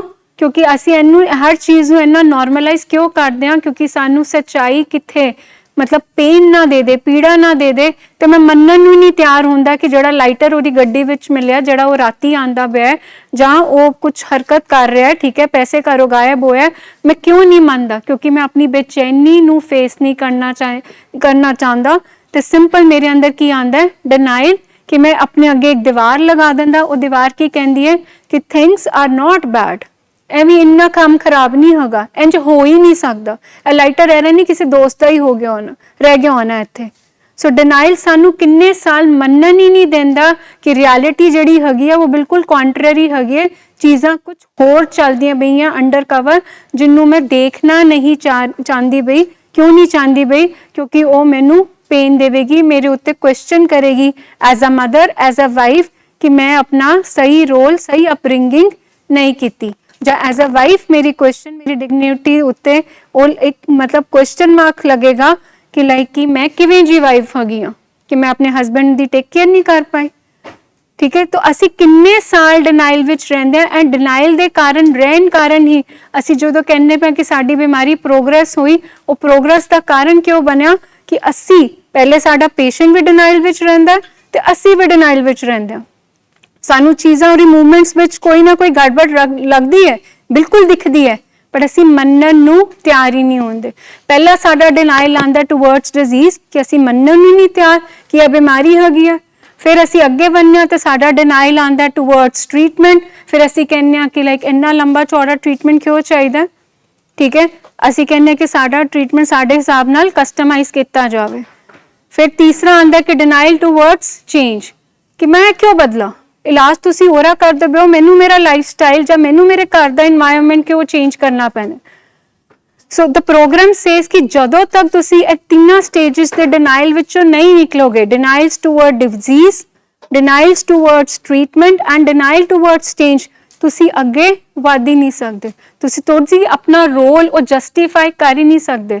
ਤੁਸੀਂ ਆਪਣੀ ਰਿਸਪੌਂਸਿਬਿਲਿਟੀ ਤੋਂ ਕੰਨੀ ਕਤਰਾਓਗੇ ਜਦੋਂ ਤੱਕ ਤੁਸੀਂ ਇਹ ਡਿਨਾਈਲ ਵਿੱਚੋਂ ਬਾਹਰ ਨਹੀਂ ਨਿਕਲੋਗੇ, ਕਿਉਂਕਿ ਟ੍ਰੀਟਮੈਂਟ ਕਰਵਾਉਣਾ ਤੇ ਟ੍ਰੀਟਮੈਂਟ ਦੀ ਮੰਨਣਾ ਦੋਨਾਂ ਚੀਜ਼ਾਂ ਵਿੱਚ ਫਰਕ ਹੈ। ਅਸੀਂ ਕਹਿੰਦੇ ਤੇ ਅਸੀਂ ਇਲਾਜ ਕਰਾਉਣਾ ਹੈ, ਬਟ ਅਸੀਂ ਇਲਾਜ ਨੂੰ ਇਲਾਜ ਦੇ ਹਿਸਾਬ ਨਾਲ ਕਦੀ ਵੀ ਨਹੀਂ ਚੱਲਣ ਦਿੰਦੇ। ਸਾਡਾ ਹਮੇਸ਼ਾ ਆਪਣਾ ਇੱਕ ਪਲਾਨ ਹੁੰਦਾ।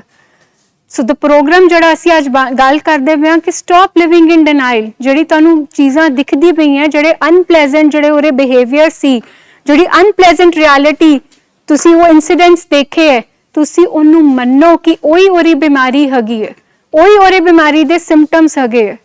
ਜਦੋਂ ਤੱਕ ਤੁਸੀਂ ਇਸ ਚੀਜ਼ ਤੋਂ ਡਿਨਾਈਲ ਵਿੱਚ ਨਹੀਂ ਬਾਹਰ ਆਓਗੇ, ਤੁਸੀਂ ਸਾਡੀ ਤਾਂ ਆਪਣੀ ਲਵਡ ਵਨ ਦੀ ਮਦਦ ਕਿਵੇਂ ਕਰੋਗੇ, ਸਾਨੂੰ ਬਿਮਾਰੀ ਦਾ ਕਿਵੇਂ ਪਤਾ ਲੱਗੇਗਾ। ਕਿਉਂਕਿ ਜੇ ਤੁਹਾਡਾ ਡਿਨਾਈਲ ਰਿਹਾ, ਤੁਸੀਂ ਤਾਂ ਉਹਦੇ ਬਾਰੇ ਦੱਸਣਾ ਹੀ ਨਹੀਂ ਸਾਨੂੰ। ਤੁਸੀਂ ਕਹਿਣਾ ਕਿ ਨਹੀਂ ਮੈਂ ਕਿਵੇਂ ਇਹਨੂੰ ਦੱਸਾਂ, ਮਤਲਬ ਮੇਰੀ ਬੇਚੈਨੀ ਵੱਧ ਜਾਂਦੀ ਹੈ, ਤਾਂ ਬੈਟਰ ਹੈ ਕਿ ਮੈਂ ਐਸਕੇਪ ਹੀ ਕਰਾਂ, ਮੈਂ ਅਵੋਇਡ ਹੀ ਕਰਾਂ। ਮੈਂ ਮੀਟਿੰਗ ਵਿੱਚ ਜਾਂਦੀ ਹਾਂ, ਉੱਥੇ ਮੇਰੇ ਉੱਤੇ ਸਵਾਲ ਪੁੱਛਦੇ ਆ, ਠੀਕ ਹੈ, ਮੈਨੂੰ ਬੜੀ ਬੇਚੈਨੀ ਹੁੰਦੀ ਕਿ ਮੈਂ ਕੀ ਦੱਸਾਂ ਕਿ ਮੇਰੇ ਘਰ ਕੀ ਚੱਲਦਾ ਪਿਆ ਸੀ, ਮੇਰਾ ਬੱਚਾ 12 ਸਾਲ ਦਾ, ਮੇਰਾ ਬੱਚਾ 20 ਸਾਲ ਦਾ ਕੀ ਕਰ ਰਿਹਾ।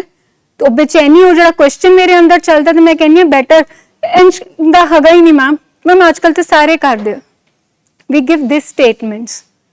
ਤਾਂ ਪ੍ਰੋਗਰਾਮ ਕੀ ਕਹਿੰਦਾ ਹੈ ਕਿ ਸਾਨੂੰ ਸਾਡੇ ਡਿਨਾਈਲ ਤੋਂ ਪਹਿਲੇ ਬਾਹਰ ਆਣਾ ਹੈ ਤੇ ਅਸੀਂ ਆਪਣਾ ਉਹ ਰੋਲ ਜਸਟੀਫਾਈ ਕਰ ਸਕਾਂਗੇ। Now coming to the third point, no selective sharing, stop minimizing with the treating team about his life events. Ma'am ने बहुत ज़्यादा explain कर ही ਦਿੱਤਾ ਹੈ।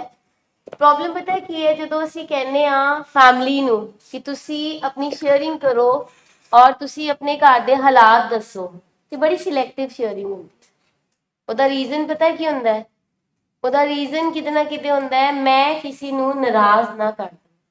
ਅਗਰ ਮੈਂ ਇਹ ਗੱਲ ਕਰਤੀ ਉੱਥੇ ਟ੍ਰੀਟਿੰਗ ਟੀਮ ਨੂੰ, ਅਗਰ ਮਦਰ ਹੈ ਤੇ ਉਹਨਾਂ ਨੂੰ ਲੱਗੇਗਾ ਮੈਂ ਆਪਣੇ ਹਸਬੈਂਡ ਨੂੰ ਨਾ ਨਾਰਾਜ਼ ਕਰਦਾ, ਮੈਂ ਆਪਣੇ ਬੱਚੇ ਨੂੰ ਨਾ ਨਾਰਾਜ਼ ਕਰਦਾ। ਜਿਵੇਂ ਤੁਹਾਡੇ ਬੱਚੇ ਆਏ ਆ ਲਵਡ ਵਨਸ, ਅਸੀਂ ਕਹਿੰਦੇ ਆ ਇੱਥੇ ਟ੍ਰੀਟਮੈਂਟ ਵਾਸਤੇ, ਅਸੀਂ ਕਹਿੰਦੇ ਆ ਪੇਸ਼ੈਂਟ ਬਾਰੇ ਸਾਰਾ ਕੁਝ in and out, everything you have to explain. ਅਸੀਂ ਚਾਈਲਡਹੁੱਡ ਹਿਸਟਰੀ ਵੀ ਐਕਸਪਲੋਰ ਕਰਦੇ ਹਾਂ ਕਿ ਪ੍ਰੀ ਮੋਰਬਿਡ ਪਰਸਨੈਲਿਟੀ ਕੀ ਸੀ, ਐਜ਼ ਅ ਚਾਈਲਡ ਤੁਹਾਡਾ ਬੱਚਾ ਕਿੱਦਾਂ ਦਾ ਸੀ, ਤੁਹਾਡੀ ਫੈਮਿਲੀ ਇਨਵਾਇਰਨਮੈਂਟ ਕਿਸ ਤਰ੍ਹਾਂ ਦਾ ਹੈ। Today we are talking about the role of the family and the responsibility of the family. ਦੇਖੋ ਬਿਮਾਰੀ ਆ ਗਈ ਹੈ, ਇਹਦੇ ਵਿੱਚ ਅਸੀਂ ਆਪਣੇ ਸ਼ੇਮ ਗਿਲਟ 'ਚ ਨਹੀਂ ਚੱਲ ਜਾਣਾ ਕਿ ਸਾਡੇ ਕਰਕੇ ਆਈ ਤੇ ਉਹਦੇ ਕਰਕੇ ਆਈ। ਸਭ ਤੋਂ ਵੱਡੀ ਪ੍ਰੋਬਲਮ ਪਤਾ ਹੈ ਕੀ ਹੈ, ਬਲੇਮ ਗੇਮ ਬਹੁਤ ਚੱਲਦੀ ਹੈ। ਵੀ ਵਰ ਡੀਲਿੰਗ ਵਿਦ ਅ ਫੈਮਿਲੀ, ਕੱਲ੍ਹ ਹੀ ਹਲਿਆ ਆਇਆ ਇੱਕ ਪੇਸ਼ੈਂਟ ਐਂਡ ਉਹਨਾਂ ਦੀ touch and go meeting C. After the end of the meeting mother was saying, ਉਹਨਾਂ ਦਾ ਬੇਟਾ ਸਾਡੇ ਕੋਲ ਹੈਗਾ, ਮਦਰ ਵਾਜ਼ ਸੇਇੰਗ ਕਿ ਬਚਪਨ ਤੋਂ ਹੀ ਮੈਂ ਇਸ ਤਰ੍ਹਾਂ ਦਾ ਹੈਗਾ ਸੀ, ਬਚਪਨ ਤੋਂ ਹੀ ਇਹ ਬਹੁਤ ਜ਼ਿੱਦਾਂ ਕਰਦਾ ਸੀ, ਚੀਜ਼ਾਂ ਤੋੜਦਾ ਸੀ, ਮੈਂ ਬੀਇੰਗ ਮਦਰ ਰੋਕਦੀ ਸੀ ਤੇ ਇਹਨਾਂ ਦੇ ਫਾਦਰ ਨੇ ਨਾ ਕਦੀ ਨਹੀਂ ਰੋਕਿਆ, ਔਰ ਮੈਂ ਮੇਰੇ ਨਾਲ ਸਾਰੀ ਫੈਮਿਲੀ ਸੀ, ਫਿਰ ਵੀ ਇਹਦੇ ਫਾਦਰ ਉਹਨੂੰ ਇਨੇਬਲ ਕਰਦੇ ਰਹਿੰਦੇ ਸੀ, ਪਿਆਰ ਕਰਦੇ ਰਹਿੰਦੇ ਸੀ। ਉਹਦਾ ਨਤੀਜਾ ਅੱਜ ਇਹ ਪਿਆ ਹੋਇਆ ਵੈ, ਇਹ ਹੋਇਆ। ਮੈਂ ਉਹਨਾਂ ਨੂੰ ਕੀ ਕਿਹਾ ਹੋਏਗਾ ਆਫਟਰ ਦ ਮੀਟਿੰਗ, ਕੀ ਗੱਲ ਕਹੀ ਹੋਏਗੀ ਉਹਨੂੰ, ਐਨੀਥਿੰਗ ਯੂ ਕੈਨ ਸੁਜੈਸਟ। ਜਦੋਂ after touch and go meeting mother ਨੇ ਫਾਦਰ ਦੀ ਕੰਪਲੇਨ ਕੀਤੀ कि ਇਹ ਹਰ ਵੇਲੇ ਇਨੇਬਲ ਕਰਦਾ ਰਹਿੰਦਾ ਸੀ ਬਚਪਨ ਤੋਂ ਲੈ ਕੇ ਹੁਣ ਤੱਕ। ਮੈਂ ਉਹਨਾਂ ਦੀ ਕੀ ਐਂਡ ਆਫ ਦ ਮੀਟਿੰਗ ਤੇ ਉਹਨਾਂ ਨੂੰ ਕੀ ਗਾਈਡ ਕੀਤਾ ਹੋਏਗਾ ਜਾਂ ਕੀ ਕਿਹਾ ਹੋਏਗਾ? Anybody can gas? ਜੀ ਸਭ ਤੋਂ ਪਹਿਲੀ ਚੀਜ਼ ਮੈਂ ਉਹਨਾਂ ਨੂੰ ਕਹੀ, ਪਹਿਲੇ ਆਪਣੀ ਦੋਸਤੀ ਕਰੀਏ ਸੀ। It's very much important. ਜੋ ਮੈਂ ਗੱਲ ਕਹਿ ਰਹੀ ਹਾਂ ਇਹ ਬਹੁਤ ਜ਼ਰੂਰੀ ਹੈ। ਬੇਟਾ 23 ਇਅਰਸ ਦਾ ਹੈ। ਉਹਨਾਂ ਨੇ ਕਿਹਾ ਜਦੋਂ 10 ਸਾਲ ਦਾ ਸੀ ਉਦੋਂ ਦਾ ਸਾਡਾ ਮਨ ਮੁਟਾਵ ਚੱਲ ਰਿਹਾ। 13 ਇਅਰਸ ਤੱਕ ਬੱਚੇ ਨੇ ਆਪਣੇ ਮਾਂ-ਬਾਪ ਦੇ ਵਿੱਚ ਲੜਾਈ ਦੇਖੀ, ਕਲਾ ਕਲੇਸ਼ ਦੇਖਿਆ। अब ਗੱਲ ਹੈਗੀ ਹੈ ਬਲੇਮ ਦੀ। We are talking about blame game. Blame करना इज वेरी इजी। ਇਹਦੇ ਕਾਰਨ ਹੋ गया, ਉਹਦੇ कारण हो गया, इसने ये कर दिया, उसने वो कर दिया। आज नतीजा है कि हमारे घर में एडिक्शन आ गई है। मेरी फैमिली नहीं समझती, मेरी मदर इन लॉ नहीं समझती, मेरी सिस्टर इन लॉ नहीं समझती, मेरे फादर इन लॉ नहीं समझते, whosoever। बात ये नहीं है, बात ये है कि अब बीमारी आ गई है, अब क्या करना है? There is no back button in our life कि हम बैक में जाके सब कुछ ठीक कर लेंगे और वापस आ जाएंगे। हो गया। We keep on telling, gracefully accept it.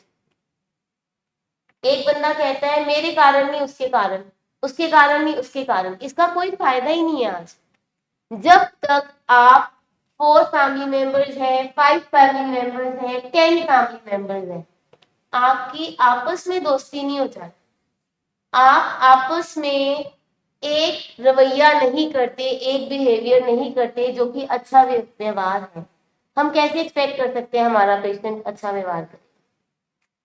We are telling our patient, you are telling the treating team कि मैम इसका बिहेवियर ठीक कर दो बस किसी तरीके से, ये हमारी बात सुनना शुरू हो जाए, इसका गुस्सा शांत हो जाए, ये लड़ाई झगड़े करना बंद कर दे, ये झूठ बोलना बंद कर दे।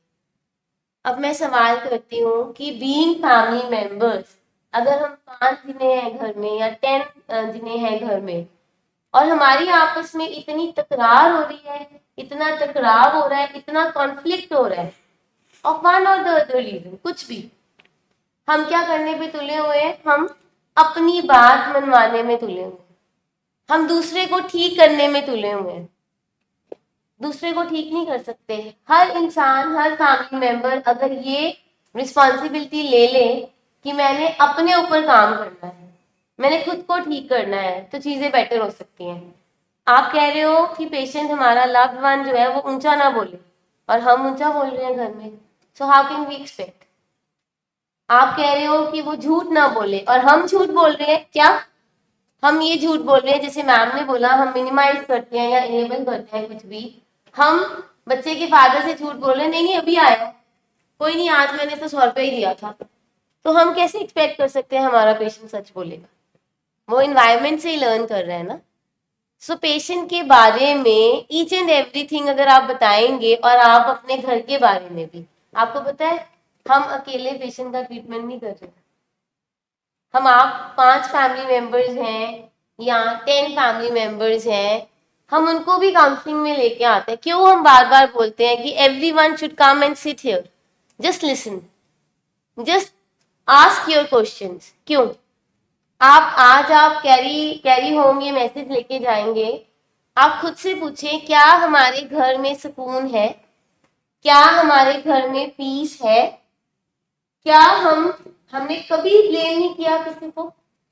अगर किया है तो हम पहले उसको अमेंड करेंगे, अपने रिलेशनशिप्स में हम पहले अमेंडमेंट करेंगे और ब्लेम करना बंद करेंगे, सो दैट हम अपने बच्चे पे काम कर सकें।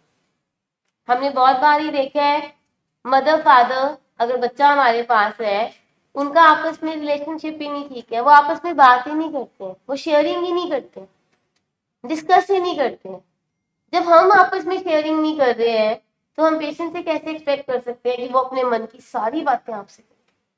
उसको अंदर से क्रेविंग्स भी हो रही हैं, उसको अंदर से इरिटेशन भी हो रही है, गुस्सा भी आ रहा है, वो कैसे शेयर करे? जब हमारा लव्ड वन एक घर में अच्छा माहौल देखेगा तो डेफिनेटली उसके अंदर भी चेंज आएगा। सो इट्स अ रिक्वेस्ट, सबसे पहले आप मिनिमाइज मत करें, सब कुछ बताएं अपने थेरेपिस्ट को। एक बार ही पहले भी ये बात डिस्कस हुई है, आपकी family history is very much important. आपकी फैमिली में जेनेटिकली कोई बीमारी चल रही है, आजकल ना शुगर का सब बता देते हैं आराम से। अगर पूछे ना घर में कोई डायबिटिक है तो हम बोल देते हैं हाँ इसके दादा भी थे, नाना भी थे, सब लोग थे।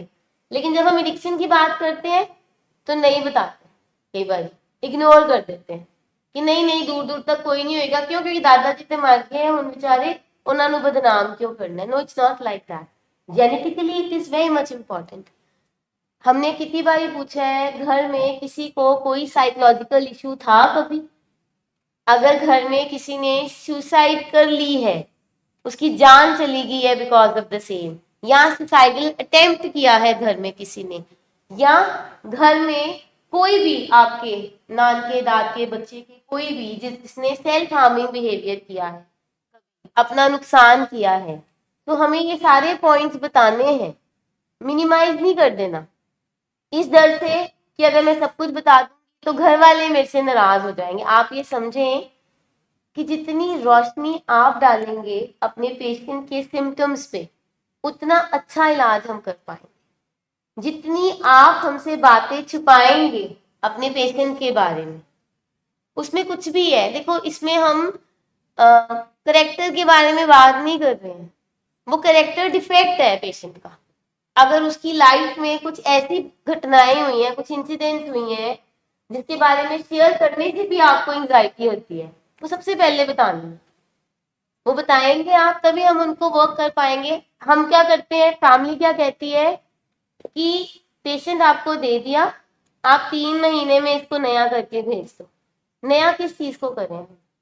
हम उसके कौन से बिहेवियर को ठीक करें? जब तक आप अच्छा बिहेवियर, रियल बिहेवियर हमें नहीं बताएंगे। हमारे पास पीछे अभी एक पेशेंट आया है, ही हिमसेल्फ गेव हिस्ट्री कि मैंने मैम घर में बहुत सेल्फ हार्म किया है, मैंने बहुत सारे शीशे तोड़े हैं, मुझे जब भी गुस्सा आता था मैं आईना तोड़ देता था। तो ये एक बहुत बड़ा इंडिकेशन है सेल्फ हार्मिंग बिहेवियर का। जब उनकी फैमिली से पूछा गया तो उनकी मदर कहते नहीं, कभी इसने कुछ नहीं तोड़ा, इसने ऐसा कुछ किया ही नहीं। अगर तो ये गुस्सा करता या कुछ तोड़ता तो हमें पता लगता कि ये एडिक्शन में है, इसने ऐसा कुछ किया ही नहीं है। अब ये क्यों नहीं बता पा रहे हैं हम? शायद क्योंकि हम नाराज नहीं करना चाहते अपने बच्चे को, आउट ऑफ शेम भी नहीं, या हम आउट ऑफ शेम हम नहीं करना चाहते कि शर्मिंदगी होएगी, क्या कहेंगे। So it is very much important. और आजकल मीडिया में इतना कॉमन है, जितनी मूवीज आती हैं, गाने आपके सामने आपने सुने होंगे, उसमें अफीम की बातें हो रही हैं, अल्कोहल की बातें हो रही हैं, मूवीज में अल्कोहल सरेआम हो रही है। तो ये हमारी जो यूथ है, जनरेशन है, वो क्या देख रही है कि शायद ये एक ऐसी चीज है जिसको पीने से सुकून आ जाता है, बंदा रिलैक्स हो जाता है, बंदा अपने गम भूल जाता है। तो वो बार बार जो दिखाया जा रहा है, अगर ऐसी कोई भी चीज देख रहे हैं आप तो उसको बंद करेंगे, हम उसको चेंज कर लेंगे, उस मूवी को वो नहीं देखेंगे। जानबूझ के क्यों हम रिस्क में जाएंगे? इतना कॉमन है। और फैमिली भी कई बार माएँ भी कह देती हैं और पेरेंट्स भी बोल देते हैं, अच्छा फादर क्या कहते हैं, बेटा जे तू पीनी है ना, आपा एक पैग मिलके शामी पी लांगे इकट्ठे, बाहर जाके नहीं पीनी। I myself have seen so many, जितने भी हम रेस्टोरेंट्स में या कहीं कहीं चले जाएं तो बेटा और बाप इकट्ठे पी रहे होते हैं, कोई शर्म नहीं है उसमें, कोई है ही नहीं उसमें कोई प्रॉब्लम की ये कोई प्रॉब्लम है। जैसे मैम ने बताया, अगर बच्चा बाहर से पी के आया है, या कोई हुक्का लेके आया है, या वेप करके आया है, या सिगरेट पी के आया है, तो आगे से हम कहते हैं कि हम रिजर्व्ड नेचर के नहीं है, हम आज की सदी में रहते हैं, कोई नहीं, बच्चे ने कहीं कर्पूर लिया तो कुछ नहीं होता। एंड उसके कारण क्या होता है, हम मिनिमाइज करते हैं, और मिनिमाइज करते करते करते करते वो इतनी मैक्सिमम बन जाती है हमारी डिजीज, हमें पता ही नहीं लगता। हम सारे के सारे कम से कम 5 या 10 साल दूर हैं, पीछे हैं, हम लेट आए हैं ट्रीटमेंट में। So it's a request to everyone, आप अपने पेशेंट के बारे में जितनी सच्चाई बताएंगे, जितने उसके बिहेवियर के बारे में बताएंगे, उतना हमारे लिए बेटर होएगा और हम अच्छे से ट्रीटमेंट कर लेंगे। और आज से विद इन फैमिली सबसे पहले समझ लें कि विद इन फैमिली कोई कंफ्लिक्ट नहीं होना चाहिए। हम पहले with in family conflict resolve करें, क्योंकि ये बीमारी बहुत चुस्त चालाक है। ये बीमारी ने ऐसा करना है कि ढूंढ लेना है कहाँ लड़ाई हो रही है, कहाँ मैं तीली लगाऊं, कहाँ इनको फंसा दूं लड़ाई में और मैं अपना काम पूरा करी जाऊं। सो ये बहुत इंपॉर्टेंट है। होपफुली ये आपने अंडरस्टैंड कर लिया है जो एक मैसेज आपको कन्वे करना चाह रहे हैं। किसी ने कुछ पूछना है इसके बारे में? एनीथिंग? ऐसा होता है कई बार हम आपस में ब्लेम कर रहे होते हैं, या हमारा खुद का मूड खराब होता है, या हम खुद गुस्से में होते हैं और हमें पता नहीं लगता। आपको कहना, आपने हैंड रेज किया है? नहीं, ठीक है, हाँ जी, आगे चलेंगे। Fourth point, don't enable. so the next is कि like don't enable, provoke और control your loved one। मतलब enabling मतलब कि कुछ ऐसे behaviors जो उसकी बीमारी को बढ़ाते हैं। enable करना क्या होता है कि कोई बंदा जो काम कर सकता है आप उसके हिस्से का काम आप कर रहे हो। सो हम एज अ पेरेंट या एज लाइक हम सब हमारी फैमिलीज में हमें बड़ा गिल्ट आता है कि हमने तो अपने बच्चे को एडिक्शन में नहीं डाला। तो इस चीज़ को समझे कि हमारे अनकॉन्शियसली कुछ ऐसे बिहेवियर्स हो जाते हैं कि बच्चे के अंदर बीमारी थी जो बढ़ गई।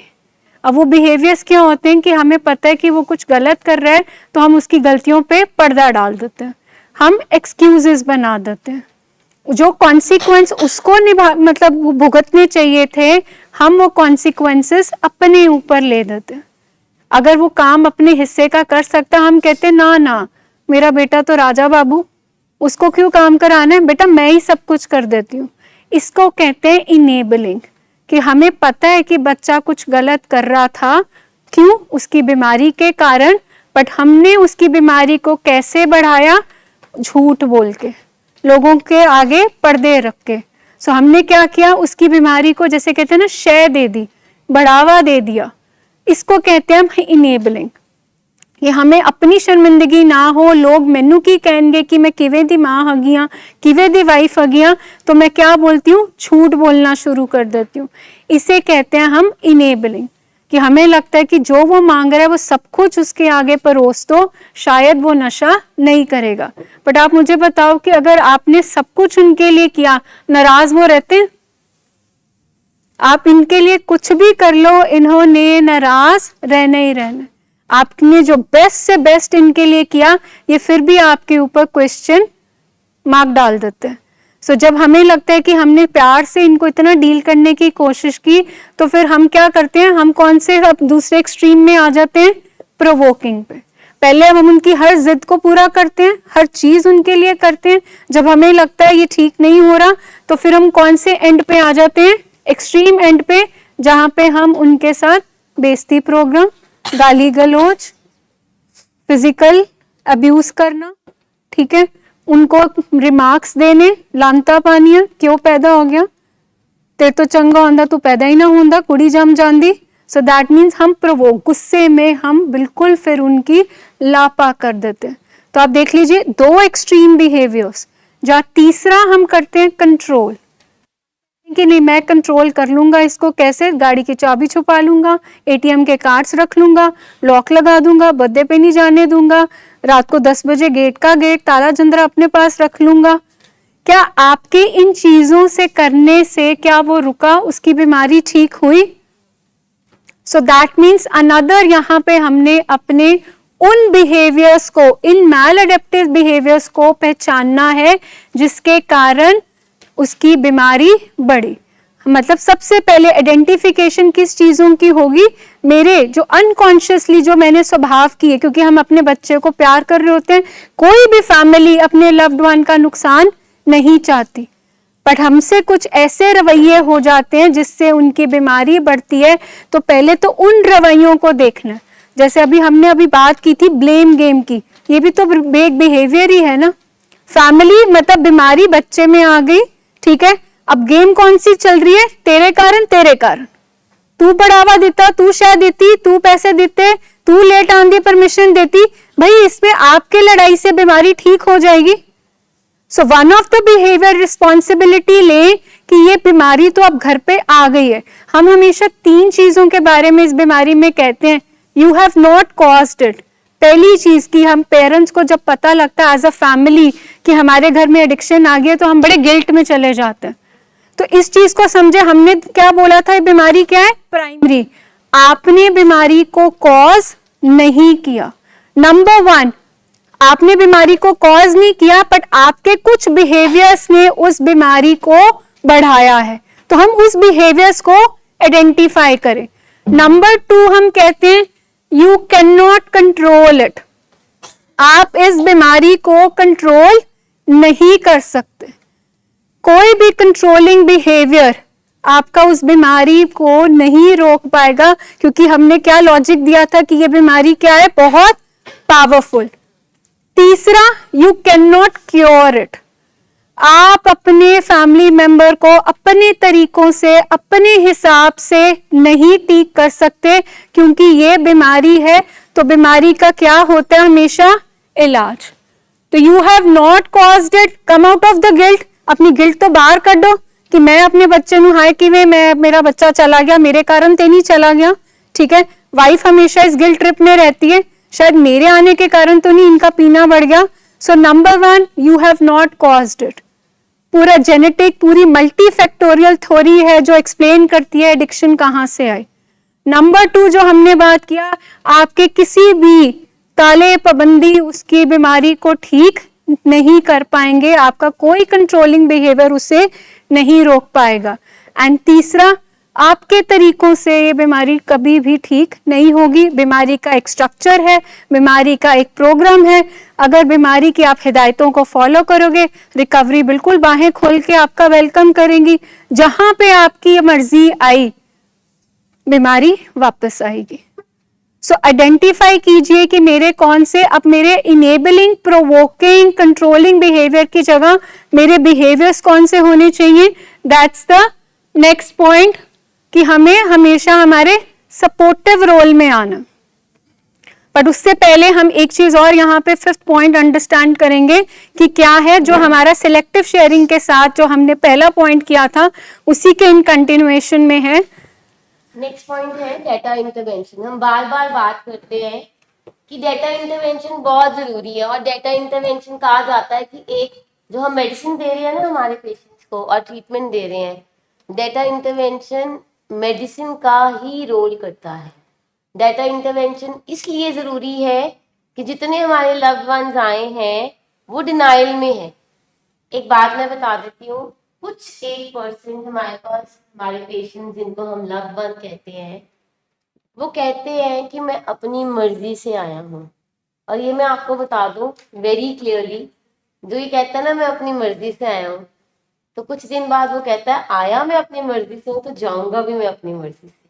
वो सबसे पहला होता है जो पेशेंट, जो लव्ड वन ये कहता है कि मैं अपनी मर्जी से ट्रीटमेंट के लिए आया हूँ, उसकी डिनायल बाकियों से भी ज्यादा स्ट्रॉन्ग। अच्छा, जो ये स्टेटमेंट दे रहे हैं, जो मैम कह रहे हैं कि मैं अपनी मर्जी से आया हूँ, इसके पीछे क्या है? आप कोई स्टेटमेंट को एक्सप्लेन कर सकता है? हमारे दिमाग में क्या, इसके पीछे क्या है? जो ये कहता है कि मैं अपनी मर्जी से आया हूँ, इसके पीछे क्या है? या आपका कोई लव्ड वन कहता है कि देखो मैं अपनी मर्जी से जा रहा हूँ ट्रीटमेंट कराने के लिए, इसके पीछे क्या है? इसके पीछे की कहानी, इसके पीछे का कोई फैक्ट, लॉजिक जो आपके दिमाग में आता हो कि ये इतने सालों के बाद आज मुझे अचानक कैसे कह रहा है कि मैनू ले जाओ, मेरा इलाज करा दो, मैनू ट्रीटमेंट सेंटर विच मैनू दिखा दो। इसके पीछे लॉजिक क्या है जो कहते हैं कि मैं अपनी मर्जी से आया, जो हमें कहते हैं कि मैम मैं तो अपनी मर्जी से आया हूँ। Anyone who can explain this? Anyone? Guess? Any guess? Parents ਨੂੰ ਖੁਸ਼ ਕਰਨ ਵਾਸਤੇ ਹੀ ਆਇਆ ਜੀ ਉਹ ਤਾਂ। अपने पेरेंट्स को, Parents को ठीक खुश है। करने के लिए आया है। और और हाँ जी, जी थोड़ा सा अपने आप को, मैं इतना बीमार नहीं हूँ, देखो मैं ठीक कर सकता हूँ। ठीक, मेरी मर्जी इतनी बीमार नहीं है, देखो मुझे अपनी सही गलत की पहचान है, तो मुझे लग रहा है। चलिए, और मैम पेशेंट आपको रिकवर करने के लिए थोड़ा सा थोड़ा सा तैयार हो जाऊं, जो मैं थोड़ा सा अंदर से थोड़ा सा ठीक हो जाऊं, रिकवर हो जाऊं, ताकि मैं दोबारा नशा कर सकूं। चलिए, और पास आ रहे हैं, और पास आएंगे। मैम उसकी ना फिजिकल कैपेसिटी बिल्कुल खत्म हो जाती है नशा लेने की, मतलब उसकी जो टॉलरेंस पावर है बॉडी की वो बिल्कुल खत्म हो जाती है, तो उसके बस में नहीं बचता उसको, क्योंकि अब वो पच भी नहीं रहा है और वो जो सुरूर उसको मिलता था वो भी नहीं मिल रहा है। बिल्कुल नियरर जो पेशेंट कह रहे हैं कि हम अपनी मर्जी से आए हैं, उसका पीछे क्या मतलब है कि जो मैं अब जो नशा कर रहा हूँ वो मुझे मजा नहीं दे रहा, और जब मैं नशा छोड़ रहा हूँ वो मुझे बेचैनी दे रहा है, वो मुझे बेचैन कर रहा है। ठीक है, नशा करके भी चैन नहीं, नशा छोड़ के भी चैन नहीं, तो अब मुझे क्या चाहिए? इलाज। इसलिए मर्जी बनती है क्योंकि जब तक उसको नशा मजा दे रहा होता है, आपको लगता है वो ट्रीटमेंट के लिए अब कभी आएंगे, कभी आपको बोलेंगे कि मुझे इलाज की जरूरत है। जब पेशेंट कह रहे कि मैनू इलाज दी मेरी मर्जी है, ठीक है, मेरा मर्जी बन गई है कि मैनू इलाज करा दो, दैट मीन्स कि नशे ने अब शरीर में मजा देना बंद कर दिया है, उसकी बेबसी अब बढ़ गई है। अब वो जो मजा है वो सजा में बन गया है, तो वो बेचारा अब बिल्कुल परेशान है, बेचैन है, तो वो कह रहे कि मुझे इलाज अब थोड़ा सा करा दो। फिर ये सारी कहानियां चलती हैं। अच्छा, फिर वही इंसान, वही बंदा जो अपनी मर्जी से आया है, 15 दिन बाद, ऑलमोस्ट 15 दिन बाद या मैक्सिमम महीने बाद कह देता है बस अब मैं जाऊंगा भी अपनी मर्जी से, मैं तो अपनी मर्जी से आया हूँ, देखो मैं अपनी मर्जी से आया हूँ तो मुझे कोई रोक नहीं सकता, आप भी नहीं रोक सकते, आप फैमिली को भी कन्विंस नहीं कर सकते, क्योंकि फैमिली को पता है कि मैं अपनी मर्जी से आया हूँ, तो मैं अपनी मर्जी से जाऊंगा। मुझे जो आप स्टैंडर्ड प्रोटोकॉल कह रहे हैं बार बार, 3 months इन पेशेंट, 3 months आउट पेशेंट, मुझे ये नहीं चाहिए, ऐसा क्यों कहता है फिर वो? Any guess? क्रेविंग्स शुरू हो जाती है अंदर से। नहीं, क्रेविंग तो वो तो क्रेविंग को ही तो हल करने आया है ना मैम, क्रेविंग को हल करने आया है और अपनी मर्जी से आया है। 1 month हो जाता है यहाँ पे, जी। Almost सभी वो होता है, एक्साइटेड हो जाते हैं कि हम बाहर अब निकले यहाँ से 1 month के बाद। मेरे को लगता है कि क्रेविंग्स वो अपनी जहाँ पे वो उनकी लाइफ होती है वो दोबारा वहां पे जाना चाहते हैं नॉर्मली। यहाँ तो वैसे भी क्रेविंग्स मतलब क्या होता है, कंट्रोल्ड एनवायरनमेंट में है, सारा दिन रात प्रोग्राम की बात हो रही है, तो आपकी ऑब्सेशन क्रेविंग की, हमेशा वो ऑब्सेशन जो नशे की है, जो क्रेविंग्स को लेके आती है, ऑटोमेटिकली कम हो जाती है। ठीक है, बट मुझे लगता है कि जैसे मेरा पेशेंट है 1 month के, अब वो बहुत एक्साइटेड है कि मैं बाहर जाऊं, फिर से अपनी उसी दुनिया में दोबारा से जाना चाहता हूँ। क्योंकि वो डिनाइल में है ना मैम, हम वही बात कर रहे हैं, जो डाटा इंटरवेंशन की बात की है आज, वो इसीलिए की है। यहाँ पे हमारे पास कुछ ऐसे लव्ड वंस हैं जो कि जिनके पेशेंट्स अपनी मर्जी से आए हैं और उनको पूरा कॉन्फिडेंस है कि ये 3 महीने पूरा करेंगे, ये उनकी तैयारी के लिए है कि वो प्रिपेयर हो जाए कि 3 महीना से पहले उन्होंने ऑलमोस्ट 15-20 दिन बाद, महीने बाद ही कहना शुरू कर देना है कि मैं अपनी मर्जी से आया हूँ तो मैं जाऊंगा भी अपनी मर्जी से। क्यों? क्योंकि उनको ओवर कॉन्फिडेंस आ जाता है, उनको लगता है कि मैं इतना इंटेलिजेंट हूँ। देखो, पहले तो उसको लगा कि मुझे जरूरत है, मुझे अब पच नहीं रहा, मुझे मजा नहीं दे रहा, तो मुझे जाना चाहिए, मुझे एक ट्रीटिंग टीम के पास जाना चाहिए हेल्प लेने के लिए। उसके बाद आफ्टर 15 days और 1 month वो कहता है कि अब मैंने सब कुछ सीख लिया, हो गया, अब जो कुछ था वो मैंने सारा सीख लिया, मुझे अंडरस्टैंडिंग आ गई है, अब मुझे आगे करने की जरूरत नहीं है। मीन टू से कि हम इम्पोर्टेंटली ये समझ लें, हम यहाँ पे नशे को नहीं छुड़ा रहे हैं मैम, हम यहाँ पे नशे की पीछे की जो कहानी है उसको ठीक कर रहे हैं। नशे के पीछे का कॉज है हमारा ब्रेन, हमारा ब्रेन जो है वो इन्वॉल्व है, और ब्रेन के कारण हमें कितनी कोमॉर्बिड साइकोलॉजिकल डिसऑर्डर्स हैं, हमारे कैरेक्टर डिफेक्ट्स हैं, हमारा गुस्सा, हमारी बेचैनी, हमारा झूठ बोलना। देखो, आज तक हम ये जिंदगी जीते आए हैं कि पेशेंट से हम डर डर के जिंदगी जी रहे हैं। हमारा पेशेंट मैम, आपको हमें जो फैमिलीज बोलती है कई बार आके, मैम ਤੁਹਾਨੂੰ नहीं पता ये अपनी जिद ਦਾ पक्का ਗਾ ਜੇ, ਇਹ बड़ा ਡਾਡਾ ਜੇ, ਜੇ ਇਹਨੇ ਕਹਿਤਾ 1 ਮਹੀਨਾ ਤੇ ਇਹਨੇ 1 ਮਹੀਨਾ ਹੀ ਕਰਨਾ ਜੇ ਅਸੀਂ 3 ਮਹੀਨੇ ਕਰਾਏ ਨਾ ਇਹਨੇ ਸਾਡੇ ਨੱਕ 'ਚ ਦਮ ਕਰ ਦੇਣਾ, ਇਹਨੇ ਬਾਹਰ ਜਾ ਕੇ ਸਾਨੂੰ ਬਹੁਤ ਤੰਗ ਕਰਨਾ ਜੀ ਤੁਸੀਂ। अच्छा, हमें काइंड ऑफ, अच्छा मतलब पता है क्या है, फैमिलीज थक चुकी होती है अपनी तरफ से वाल लगा के, अपनी तरफ से पूरे, आप जितने भी लोग यहाँ पे आए हैं अपनी तरफ से तो आपने बहुत एफर्ट्स लगाए ना उनको ठीक करने के लिए, तो है ही नहीं किसी ने एफर्ट्स नहीं लगाए। अब आपने एक सपोर्ट ली है कि वो जो एफर्ट्स आपसे नहीं पूरे हुए कोई और साथ में इन्वॉल्व हो जाए वो करे, लेकिन with all due respect and regard, family हमसे भी वही कराना चाहती है जो वो कर रही होती है, ऑनेस्टली स्पीकिंग। क्या किसको नाराज नहीं करना किसी तरीके से। अच्छा मैम इसकी ये वाली बात मान लो, अच्छा मैम इसको थोड़ी देर के लिए आप ऐसा करो हफ्ते में एक बार की बजाय 2 बार कॉल करा दो, अच्छा कोई बात नहीं इसका दिल लग जाएगा। फिर अच्छा मैम इसको बाहर से कुछ खाने को मंगा दिया। देखिए हम ये समझें we are here for treatment. जब आपने गरम गरम रोटियां बना के वेट करी थी पेशेंट की, लव्ड वन की, तब तो उसने गरम रोटी खाई नहीं कभी भी, तब तो उसने वैल्यू नहीं की। जो भी आप चिकन सब्जी कुछ भी आप उनके लिए परोसते थे तब तो उन्होंने वैल्यू ही नहीं करा किसी चीज का। आज फैमिली हमें कह रही है कि नहीं मैम इनको कमजोर हो जाएगा ये, फ्रूट खिला दो। आप मुझे बताओ आपके पेशेंट जब नशे में थे कितना फ्रूट खा लेते थे, कितने काट काट के आप फ्रूट रखते थे उनके सामने, कितने जूसेस पिलाते थे आप फॉर एल्कोहल या एनी अदर एडिक्शन। अब हमें खुद को हम इतनी हमारी को डिपेंडेंसी है, भाई थोड़ा सा ट्रस्ट करें आप हम पे। We are taking care of their nutrition as well. उनके टेस्ट भी होते हैं हर हफ्ते 10 दिन में एक बार, हमने देखना है सब कुछ, थोड़ा सा काम हमें भी करने दीजिए। ये चीज को समझे हम। ये जो बात कर रही हूँ ना, ये जो पेशेंट्स कहते हैं 1 महीने 2 महीने 3 महीने, ऑनेस्टली स्पीकिंग ये प्रोटोकॉल है। हम 3 से 4 6 नहीं रखते, हमने 3 ही रखना है। उसके बाद घर भी बेचना है, फिर घर जाके देखना है कि कैसा उनका बिहेवियर है। फिर से प्रॉब्लम आती है, हम फिर उनको रखते हैं फॉलोअप्स में। बट ये इंपॉर्टेंट है आपकी नीड समझना कि क्या है, और डाटा इंटरवेंशन मस्ट है। अगर आप डाटा इंटरवेंशन लिखेंगे, अपनी हकीकत बताएंगे पेशेंट्स के इंसिडेंट, तो उनकी डिनाइल ब्रेक होगी, उनमें इंसाइट आएगी अबाउट द डिजीज।